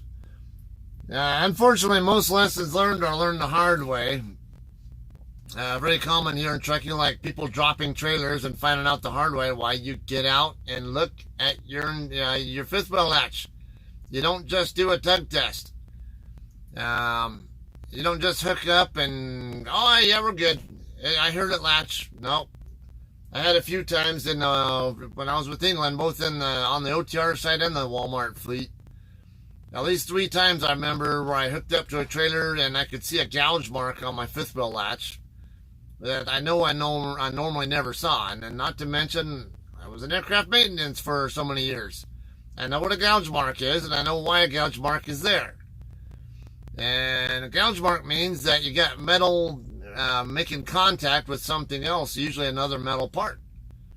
So if all I see is open air at the gouge mark, that tells me there's something wrong with this picture. Why am I seeing that gouge mark at all if it's just open air behind the area I'm supposed to be able to see? So that's a big, huge red flag to me. And every single one of those times, I uncoupled, pulled forward, and then reconnected, and then went back underneath and inspected and made sure that I could not see the gouge mark anymore before I'd even moved the trailer 1 inch. I've never dropped a trailer before, and I'm always paranoid about exactly that happening, so I will not ever hook up to a trailer and not look under there and do my proper visual inspection. Tug test is only to double check that the trailer brakes are working properly. You don't do a tug test to make sure you're actually hooked up right. Why everyone gets taught that, I don't know. And why people actually even have to learn the hard way from... there's a driver here from our company who I was talking to recently, and He said he learned the hard way doing exactly that. He hooked up to a trailer when he was with Sierra England, and he did a tug test on it. And then he went to drive off, and then when he made his turn, whichever direction it was, the trailer fell off his truck. Oops. That's what happens when you don't get your ass underneath that trailer and take it and do a visual inspection like you're supposed to be doing. I'll make sure it never happens to me, or if it does, it'll be because of a mechanical failure, not because of any of my lack of my laziness or whatever. All right, that's just one example of learning something the hard way. I've never been other lessons that I've learned the hard way myself, like that micro sleep thing I was talking about earlier. Don't ever want to have that experience ever again. There are plenty of stuff I hear that ended in no harm, no foul kind of result, but oh shit, I just learned something important from this.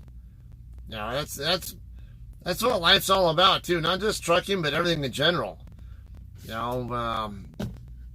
you're not learning something, then you're wasting your space. You're wasting everybody else's space by not applying yourself and making something better out of yourself. All right. Like to help you stay away a little bit, keep attentive. Yeah, you don't have to worry about that. Usually, because even if I do get tired, I'm one of those, like, I'm not staying on the road. I'll get off the road, find a place to shut down and take a couple hour nap, whatever, before I move again, or even just end my day or something, before I'll let myself get in that position again. Down to have some drinks. I'm in Denver, kind of late. I know I'm going to end up wanting to go to sleep soon, and then I will have to drive. Technically, I'm okay with having like maybe one drink or two or something, but I'm not a heavy drinker anymore.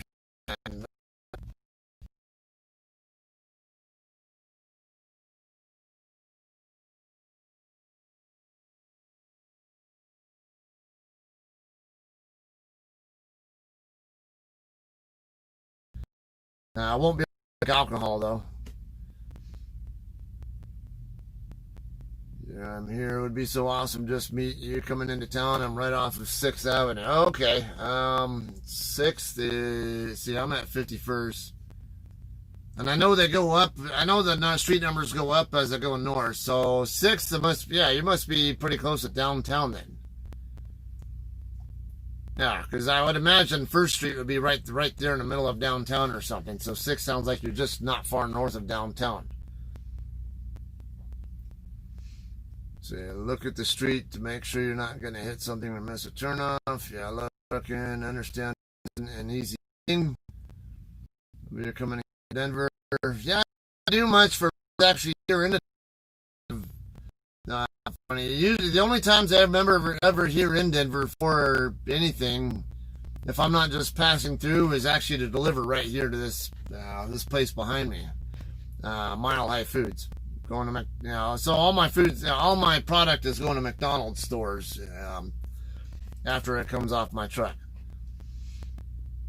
All right, I'm right here, right where you are at. So awesome. Don't end stream, please, till you get off the interstate. Can I ask who you're delivering to? Morning. Yeah, generally it's considered sensitive information. I don't worry too much about that.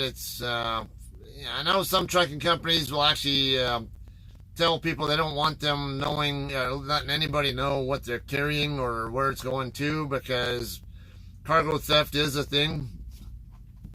Not to mention other problems, but there's not going to be any cargo theft here when I'm right in front of, I parked around other people and I got my, well, then again, actually I shouldn't say that, because not even a month ago, one of our drivers, I guess, left a shipper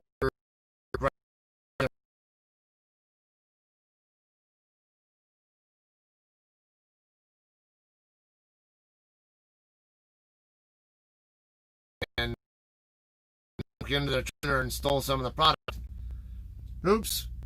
And they actually, our company, like any other good company, is going to say always secure your trailer, even if it's empty. Always have your enforcer lock, no matter what. If it's empty or loaded.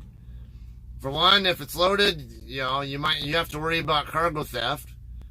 And if it's empty, you still have to worry that somebody might go back and go inside there and do something. I've actually heard of someone putting a dead body in somebody's trailer, somebody's empty trailer before. So, it's somebody that was murdered. So, you don't want that. You don't get involved in that kind of thing. Don't give people an opportunity to get you involved in that. So, yeah, my lock's always on. If I absolutely cannot park in a spot like, if I can't secure it like that, maybe because my dumbass forgot my padlock on the ledge of the trailer when I was leaving the dock door. Yeah, that's happened a couple times. The other option is just stay at a truck stop, and then even better, park in a spot where they cannot open the trailer doors. And usually at a truck stop, there's too much going on there. People are not really going to steal at truck stops or not as likely. And I like to park in perimeter spots anyway. So even better if I can park in a perimeter spot and I'm close enough to something where the doors won't even open anyway.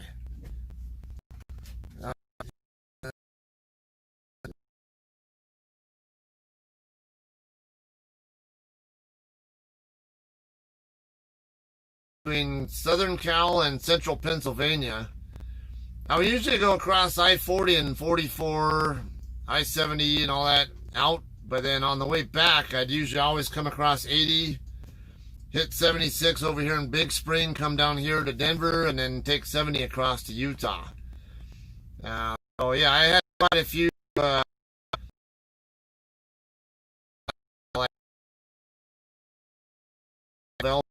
like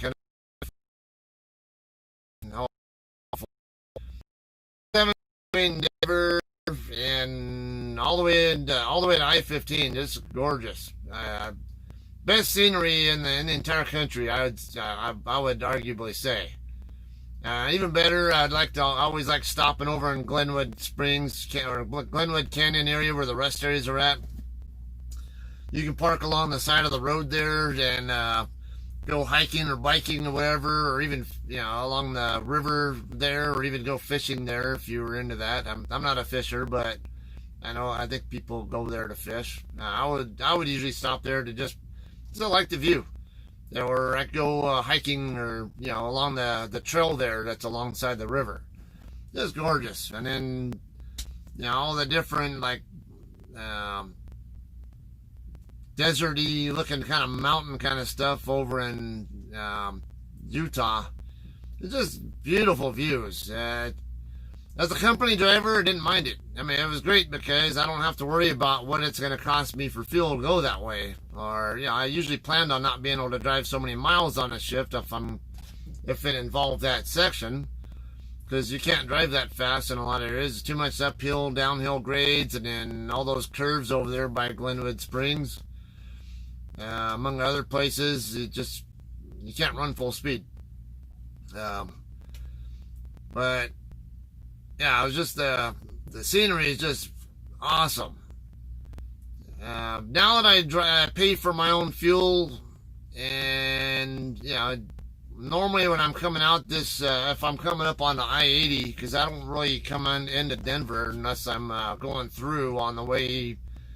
Either with something coming from the central U.S. and it's going to Washington or Oregon or Northern Cal, or if I'm coming from those areas in the Pacific Northwest and coming back this direction, I just take E-470 around to stay away from this particular part of Denver. I don't like dealing with the traffic out here. You know very well how shitty the traffic gets here during the weekdays. Alright, he's going out of Colorado Springs for sure. Hello, Scotland. Where you at? Where are you? Alright, let's see. Top of the day to you. Different roads for you in this trip, Scott. Definitely different. 25 I'm almost never on. Between Albuquerque and here, it's highly unusual for me to be up here. I'm not saying I've never been on any of that stretch, but I don't know. Maybe there might be a little section there on the New Mexico side I might have never been through, but yeah, I can count on one hand and still have I can count on one hand how many times I've been anywhere on 25 between Albuquerque and Denver, and I don't even need all 5 fingers to do it. More like 2. It's probably all I need. Today was probably my 3rd time being on any part of 25. Well, not included in the little small section between US 550 and I-40 right there in the Albuquerque area. It's only about a 15-mile trip, though. But everything north of 550 up to here, no. Like, today's the 3rd time ever I've done this.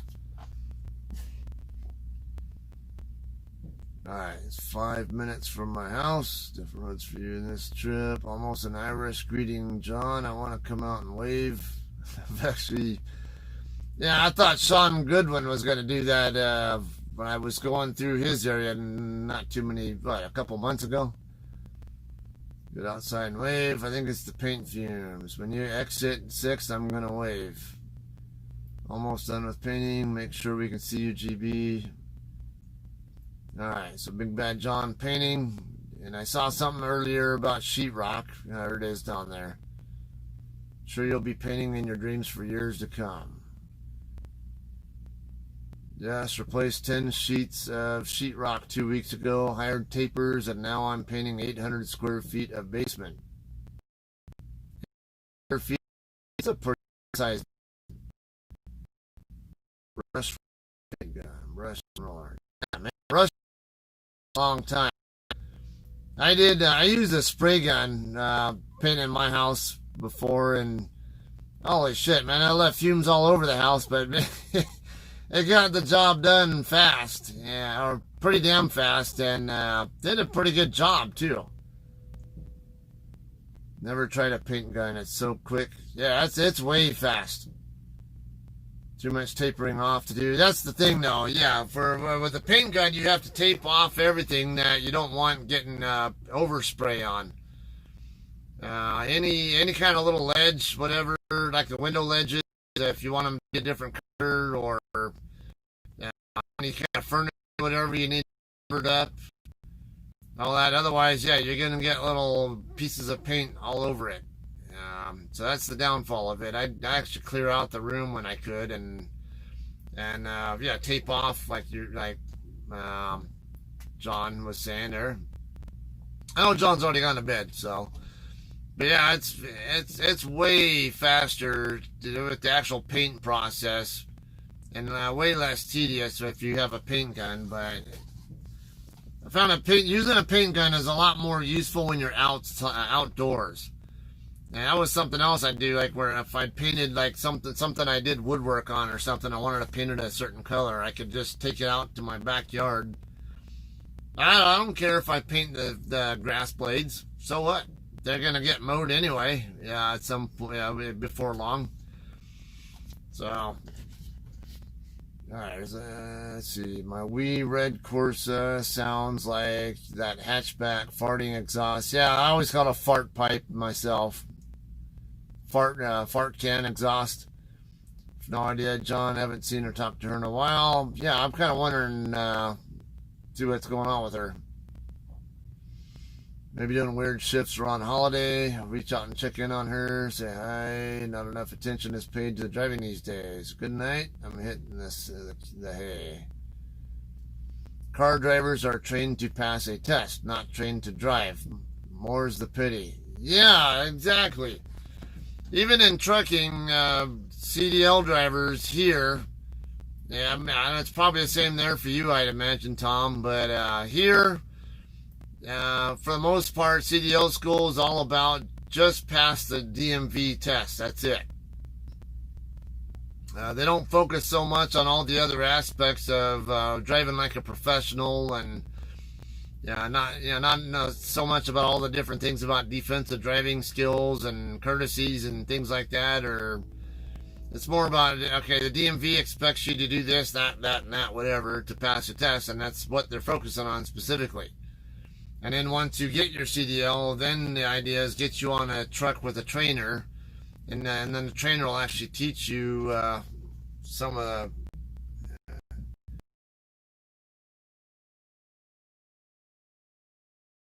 DOT inspections. Is how much free play there is in the steering wheel. It's not supposed to be like more than 2 inches or something. It's kind of pushing it now, I think. So I think next time I get maintenance done on my truck, which now I have a whole new thing of oil, I think, from all that, won't need to get another PM done for another 50,000 miles.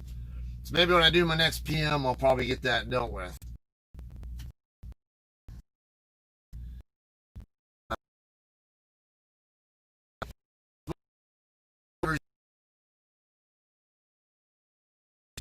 Just that's it. And then here it's a freaking joke. You can have an 80% and pass the test here or whatever. I think it's 80 or 70, whatever it is. So you can make all kinds of mistakes and oh yeah, you're okay still. Okay, try getting a pilot's license. So pilot's license here, they have a whole checklist of different things that you have to do as part of the test or your check ride, whatever. And every single one of those you have to demonstrate proficiency in. If you cannot demonstrate to the fully proficient level, even on one item, no, you're not getting a license. You have to show proficiency in all of these things to let you get a license. That's the way it should be in cars too, and I'm sure that's what Germany's more like. And it shows with why there's so many auto accidents here, and yeah, there's a reason why 80% of all auto versus truck accidents in America are found to be the auto driver's fault, because they drive like shit and they don't have any respect at all for safety, patience, whatever, or defensive driving skills of any, even the remote, least bit. Good example today. When I was just on the west side of Albuquerque, remember when I needed to move over because my lane was ending? 2 more lanes. Yeah, there were 2 more lanes available to my left. There was a couple that was passing me, that was coming up on me in the middle lane. I'm in the right lane, the one that's ending. The left lane is wide open. Nobody else anywhere near either one of us. But could they be bothered to move over so I could get out of the lane that's about to end? No. They finally moved over after I started to kind of force my way over a little bit. And hey, get the fuck out of my way. And then he finally did move over. Like, this is one of these cases where it's extreme failure in defensive driving skills, or it's an extreme failure on the part of you're just a fucking total asshole who has no business being out on the road. If you're gonna intentionally be an asshole to people on the road, you don't need to be on the road. And if you can't be defensive or notice these kind of things happening and make adjustments before that, then that's another case where I don't think you should be on the road. But it's all over the place here. People don't think about this or don't pay any attention. My turn signal was on for quite a few seconds. You guys probably heard it. You probably heard me hit the signal. You probably heard it, making the clicking sound, whatever. I hear me cussing the guy out. Get the fuck out of my way already. It happens. It happens all the time. Turn signals. Nobody has any clue that I have my turn signals on, even though they've been on for several seconds. Alright, hey, what's up, James? Welcome back. Calling it a night. Safe travels. Yeah, I'm going to call it a night myself before long. You missed a turn if you're trying to hit Denver. Should have exited 6th Avenue. They redid the whole shit. Because I knew exactly where I was going, and my customer is closest to where I-70 and I-25 meet up, that was that was why I went the way I did. Definitely no wrong turns made. I went exactly the way I wanted to be going to get here. I actually did consider taking 225 up and coming back, but no, yeah, exactly the way I went is exactly the way I wanted to be going. No wrong turns whatsoever. Alright, it's dog shit. Stupid shit is they built onto a 50-plus-year-old bridge that needs to be demolished anyway. That will run into 25 and go left and run into 70, which Denver calls 6th Avenue. Huh. I'll take a look at that. I'm trying to... I was kind of thinking 6th would be further down by downtown or something, but just on this side of it or something.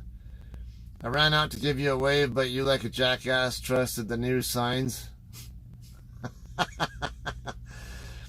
Trucking really this hard? Damn, or are y'all just this picky? Yeah, I don't want to be making wrong turns on my truck, because you never know where you're going to end up. Either on a truck-restricted road, or it can be a real pain in the ass to get back onto the right track, because you can't just make a U-turn in a truck like you can in a car. So it's really important that we not make wrong turns as much as possible. They are going to happen sometimes, but now in this case, I knew exactly where I was wanting to go, and I knew exactly how I was going to get there. And this is not my first time in the Denver area by any stretch of the imagination. And yeah, I was. Now it's coming up 25 to 70, a little bit different, but I knew exactly on the map what I was expecting. So, yeah, no, really we're not even the least bit of a surprise there, except for like, why am I heading westbound and on an interchange? And that was the one, and then I misread the exit number when I was trip planning earlier. I thought I was seeing 270 Bravo on the map, but it was actually 276 Bravo, so that was the only thing that kind of confused me, but I still made all the right turns, thankfully. Are y'all just this picky? No, actually a lot of drivers will just stupidly follow their GPS devices or apps. I'm a lot different. I do trip planning. I don't want to make wrong turns. I want to know exactly what I'm getting myself into. I want to know what kind of interchange ramp I'm looking for, if it's a cloverleaf or a diamond, and which are different styles of ramps. I also want to know what exit numbers I'm looking for, what the names of streets are I'm looking for, stuff like that. Then there's then aren't any surprises, no wrong turns. I don't have to panic mode and whatever, and I don't have to worry also about being led astray on some route I don't want to be on by a GPS unit, which does happen. Even truck GPS units have been known to lead drivers astray. There is really no foolproof way of trip planning, to be honest with you, but the more you look at the map and even write down the route if needed, the better your chances are of not finding any unwanted surprises like truck restricted roads, or oops, I just turned on a wrong road because I don't know where I'm going and I'm just stupidly going where my GPS told me to turn. Yet every time I hear about a truck hitting a low bridge and causing damage and getting stuck and need to get pulled out of there, the police reports when they're public, whatever, they always end up saying, yeah, this driver was following their GPS. They were only on this road because the GPS told them to be there. Well,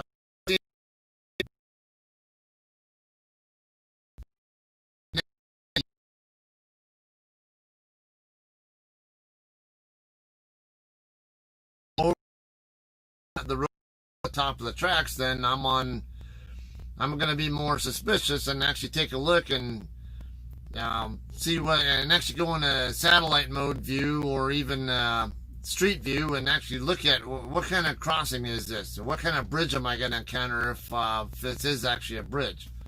Because railroad crossings is almost always where low bridge clearances are at, where trucks have problems. So yeah, I usually always do that kind of thing. But now I've been to this customer at least a few times before already, so and I'm already familiar with the area to an extent. Yeah. Yeah.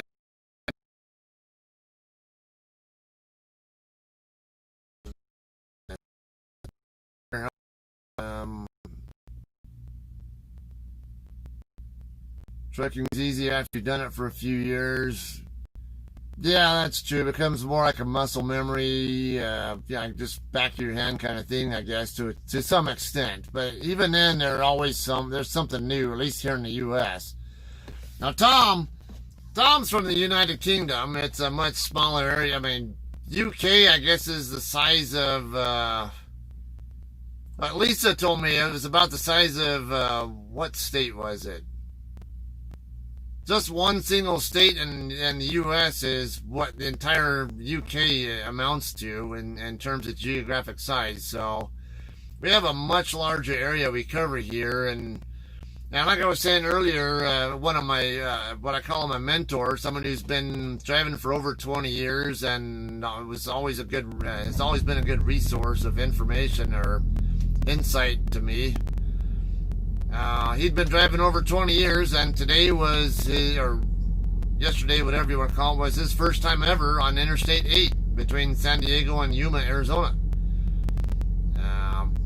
I related to him about how when I was on my trainer's truck, we had a load going from Jerome, Idaho to Oshkosh, Wisconsin.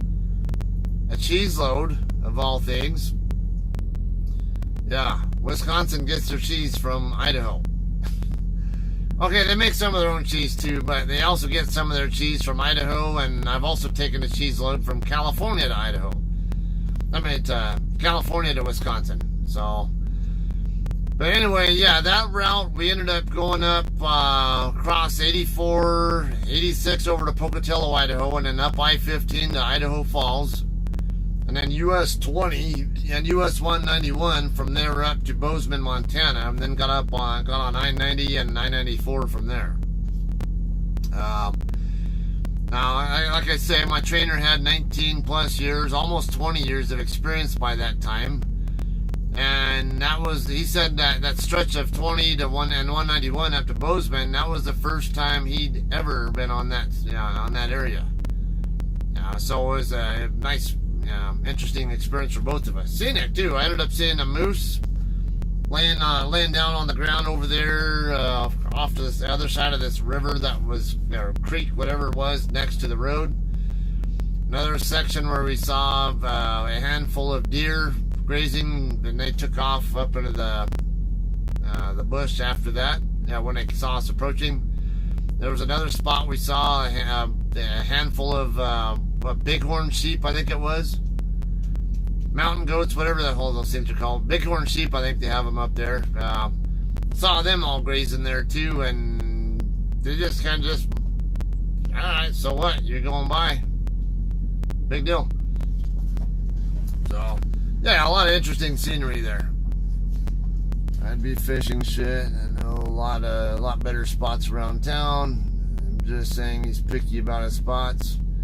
Now, yeah, you have to actually be this way in a truck because now parking in front of a fire extinguisher, I don't need to be getting a ticket for blocking a fire extinguisher.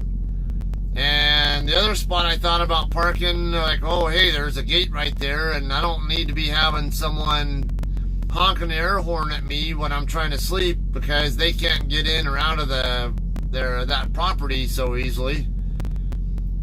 So right here where there's nothing, there aren't any driveways or fire hydrants, whatever, to worry about. This is just a better spot.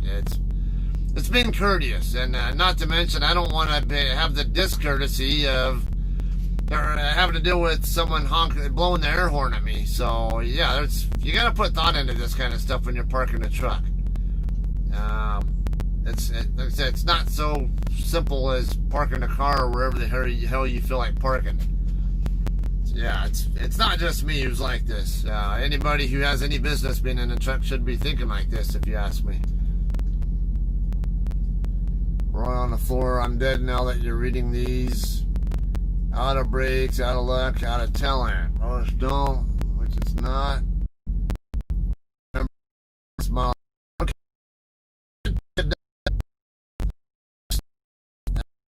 So let's see. You have 1 hour and 55 minutes of remaining drive time. Alright, we got a little bit of cool air coming into the truck again. Not to mention, I don't want my coming down on me. I don't want to shut down on me yet because I need to switch from off duty to sleeper berth when I go back there, so. I might get hot air.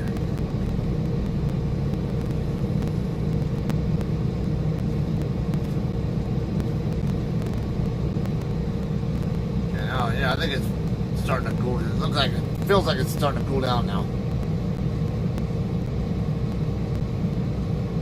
Okay, let's figure out where.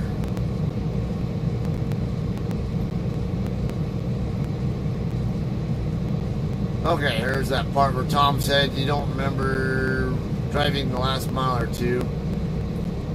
John Farber got my answer. Now, John's talking about something he and I were talking about earlier on the phone about how many miles and it would take to cover to be able to drive at least in some part of every state in the continental U.S., all 48 states. How many miles would it take? What route would you take? And all that kind of stuff. So he had one particular kind of idea in mind. I had a different one, and we were kind of toying around with which one would come up, which one would be fewer miles, among other things. So find out on that. All right, James Broke learned every corner from Denver to Grand Junction. Even today, I could cruise them perfect and barely grind brakes and maintain full speed. El Jefe got lost once trying to get from the 101 to 134. So yeah, it's funny. Now, depending on what part of the 101 you're talking about. If you're talking about coming from like Santa Barbara, Oxnard, and all that, going toward the 134, oh, that's easy. Right where because 101 and 134 meet up. If you stay off to the right, it'll veer off, 134. You'll end up on 134, or not 134. So you'll stay on 101, and it'll veer off to the south and go right toward downtown LA. And then if you stay on the left side, then that'll actually take you on 134. And then, yeah, you just stay on 134 until it runs, and then it'll dead end you right into the 210 freeway, over in Pasadena. Alright, James Brogue. I blacked out for 10 minutes, completely asleep. A cop told me I winded in and out of lanes at 90 miles an hour. That was so scary. Wow. Okay, now you just reminded me of something I forgot to mention earlier. It was one of those other times I had a load going at Walmart, actually Sam's Club load going up to Sacramento region again. I remember there were a couple of times I'd stop at like maybe the rest area, the Avenal Gorman, or not Gorman. Yeah, it was the Avenal whatever rest area on Highway 99. Yeah, I would stop there to take a 30-minute nap or so, and then finish the rest of the shift. And I remember, I know my tendencies. I had a trainee down there in the bottom bunk, and I knew from experience that if I go up there and sleep in the top bunk, I'm going to get so cozy that once it's time to wake up after 30 minutes, I'm not going to want to get out of bed. And I'm just going to want to... So, to counteract that, to make sure I have a temptation to have that happen when I really need to get I cannot be sitting around on this load. Where'd my mill light come back on for? Shouldn't be. Alright, so I decided I'm just going to go ahead and stay here in the driver's seat while parked in the rest area. And what I would do, I'd recline the chair all the way back, and then I'd kick my feet up like this.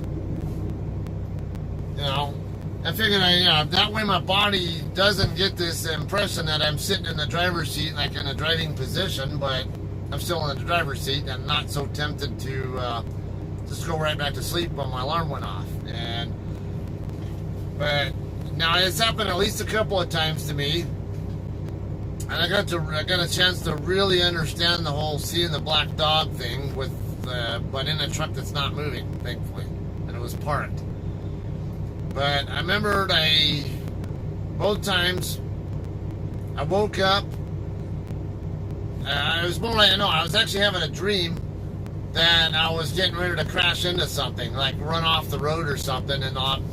So, I'd have the chair like this, my feet up like this, and all of a sudden I just, kind of just freak out, and I grab the steering wheel like white knuckle it and all that, even though the truck's not even moving. But I had this feeling that I was getting ready to rear end somebody or something along that line, and it gave me a really good understanding of what the human mind does when you fall asleep behind the wheel and have these hallucinations just like that in a truck that's moving at 65, 70, sometimes even faster miles an hour. A lot of bad things there.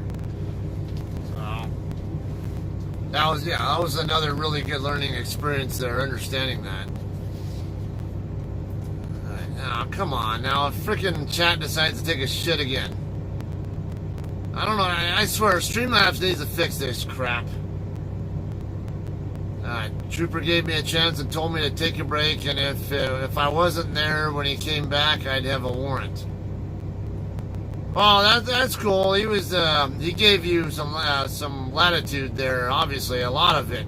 Because he could have easily given you a speeding ticket and all that, but it sounded like the fact you were totally honest with him about what happened, and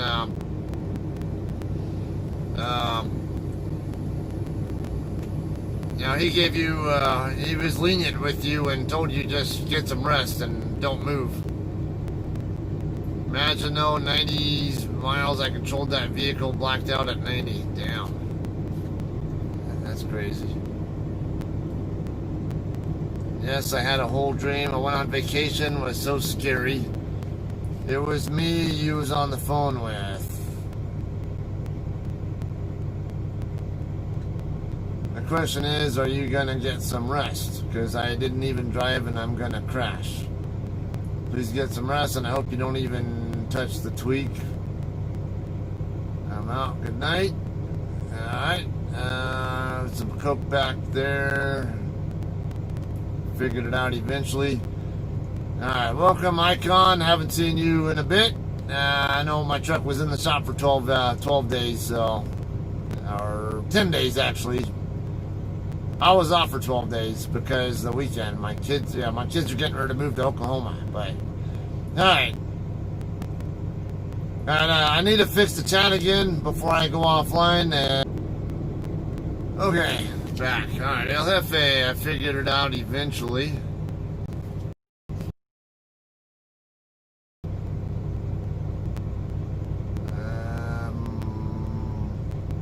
Oh, okay, yeah, talking about the getting lost, trying to get from the 101 to 134. Okay. It took me a second to figure out what the context of that comment was. I've had that experience too. It scares the shit out of you for a few seconds. Oh, yes. Why aren't you streaming on the YouTube app? Okay, so that's a good question.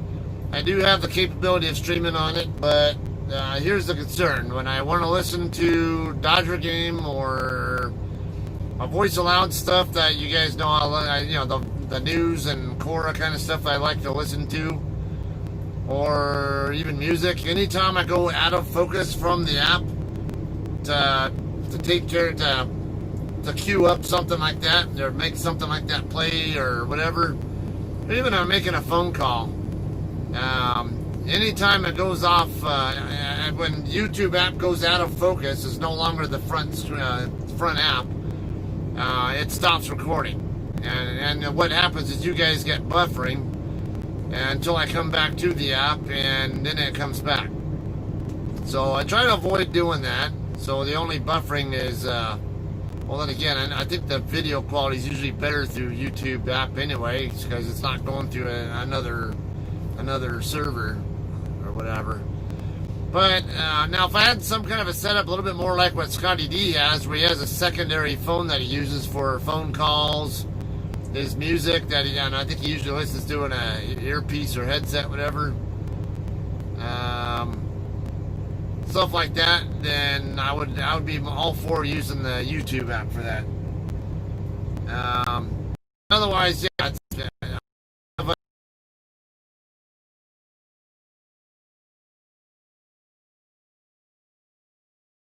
it. I probably should use it a little bit more. Not to mention, like, the chat is also easier to keep up with here on Streamlabs than it is straight through the YouTube app, because on Streamlabs I can see both the YouTube chat come up, which is larger font, but sometimes it truncates the text a lot of times where I can't see the whatever, like the second half of whatever somebody wrote was, if it's more than a short statement, like the like El Jefe right here, his comment: YouTube app demands full attention of the phone. Can't use the other stuff while streaming on YouTube. Okay, so YouTube on my, I might see El Jefe's comment there. I might say YouTube app demands full attention of the, and then I might see ... and then I can't see anything else. And then after that, and then it also disappears after about 10 seconds or so. And you guys know me, it's even if I have some people might have reservations about me even looking at chat, text, whatever while I'm driving. I'm saying there are a lot of times where I'm actually looking at the road for a lot longer than you might think, and then I'll take a quick little glance over there, and I could be looking at the road for a good 20 seconds before I look at anything else.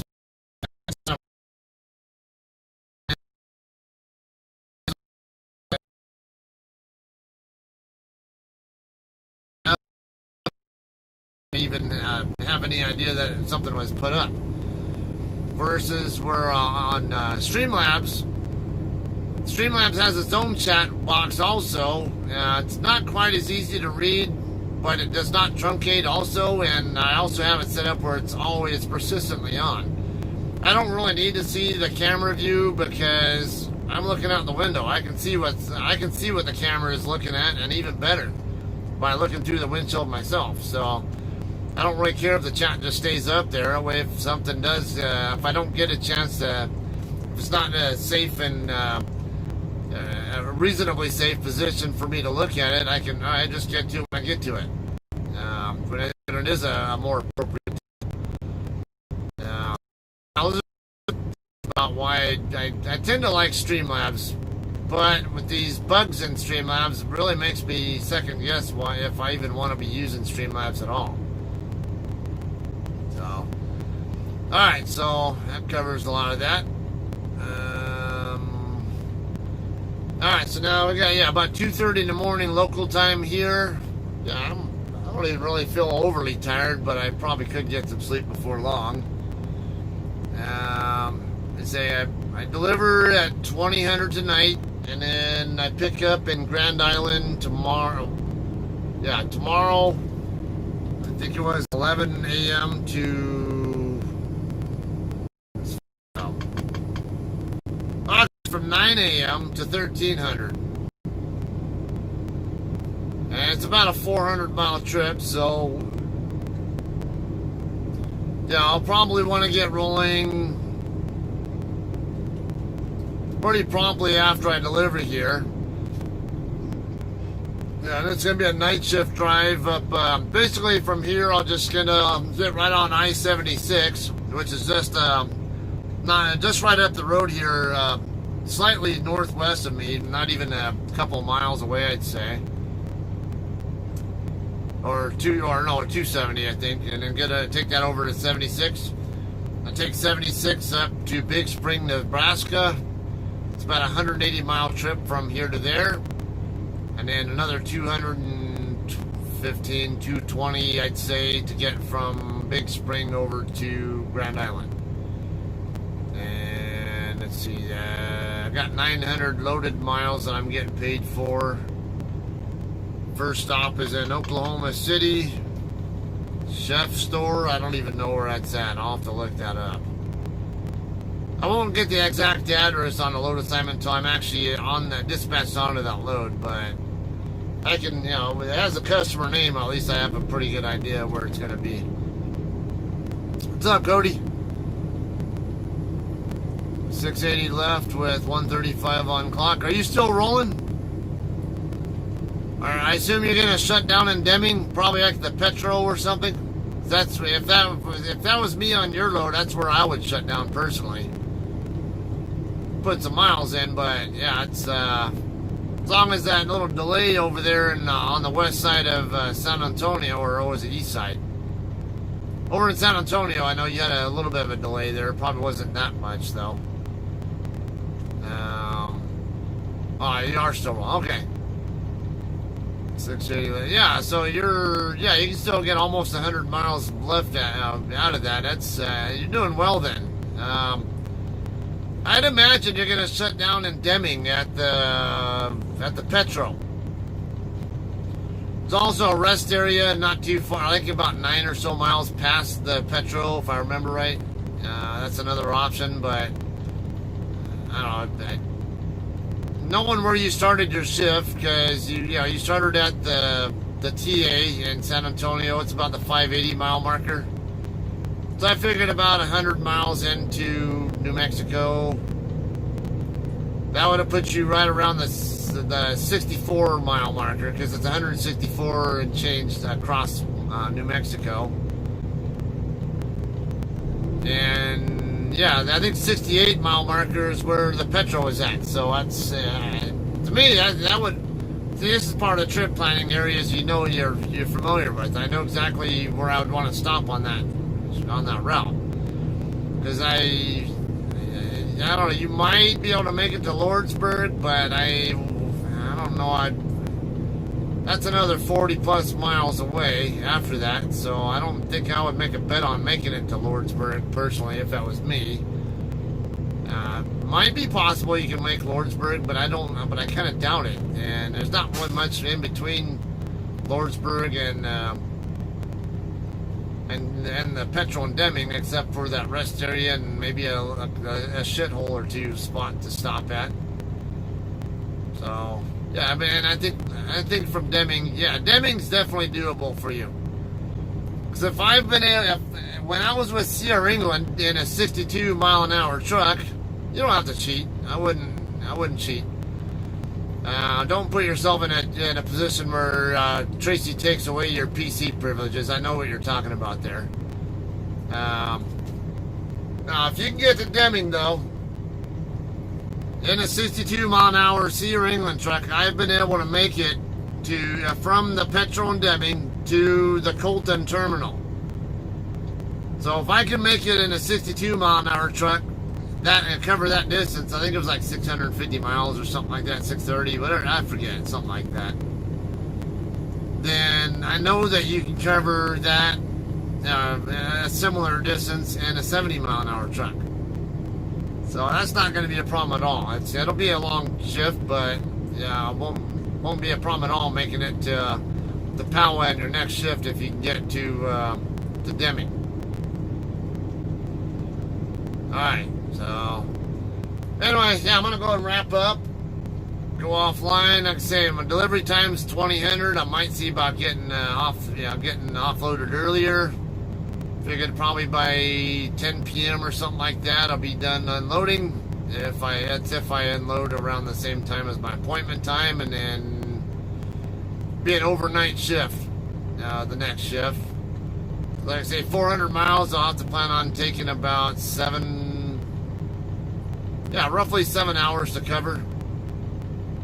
So, yeah, I should have, and it'll give me time to get up in that area, wash out my trailer, fill up my reefer unit, and get over there before drop dead time and all that kind of shit. So, alright, you guys, that's a pretty good long, I think a good long stream here, more longer than I expected. I appreciate everyone hanging out. Hope you guys all had a good time. I'll probably see you guys tonight after I'm done emptying here and I'm ready to start rolling. I'll probably stream that. All right, take care, guys. See ya.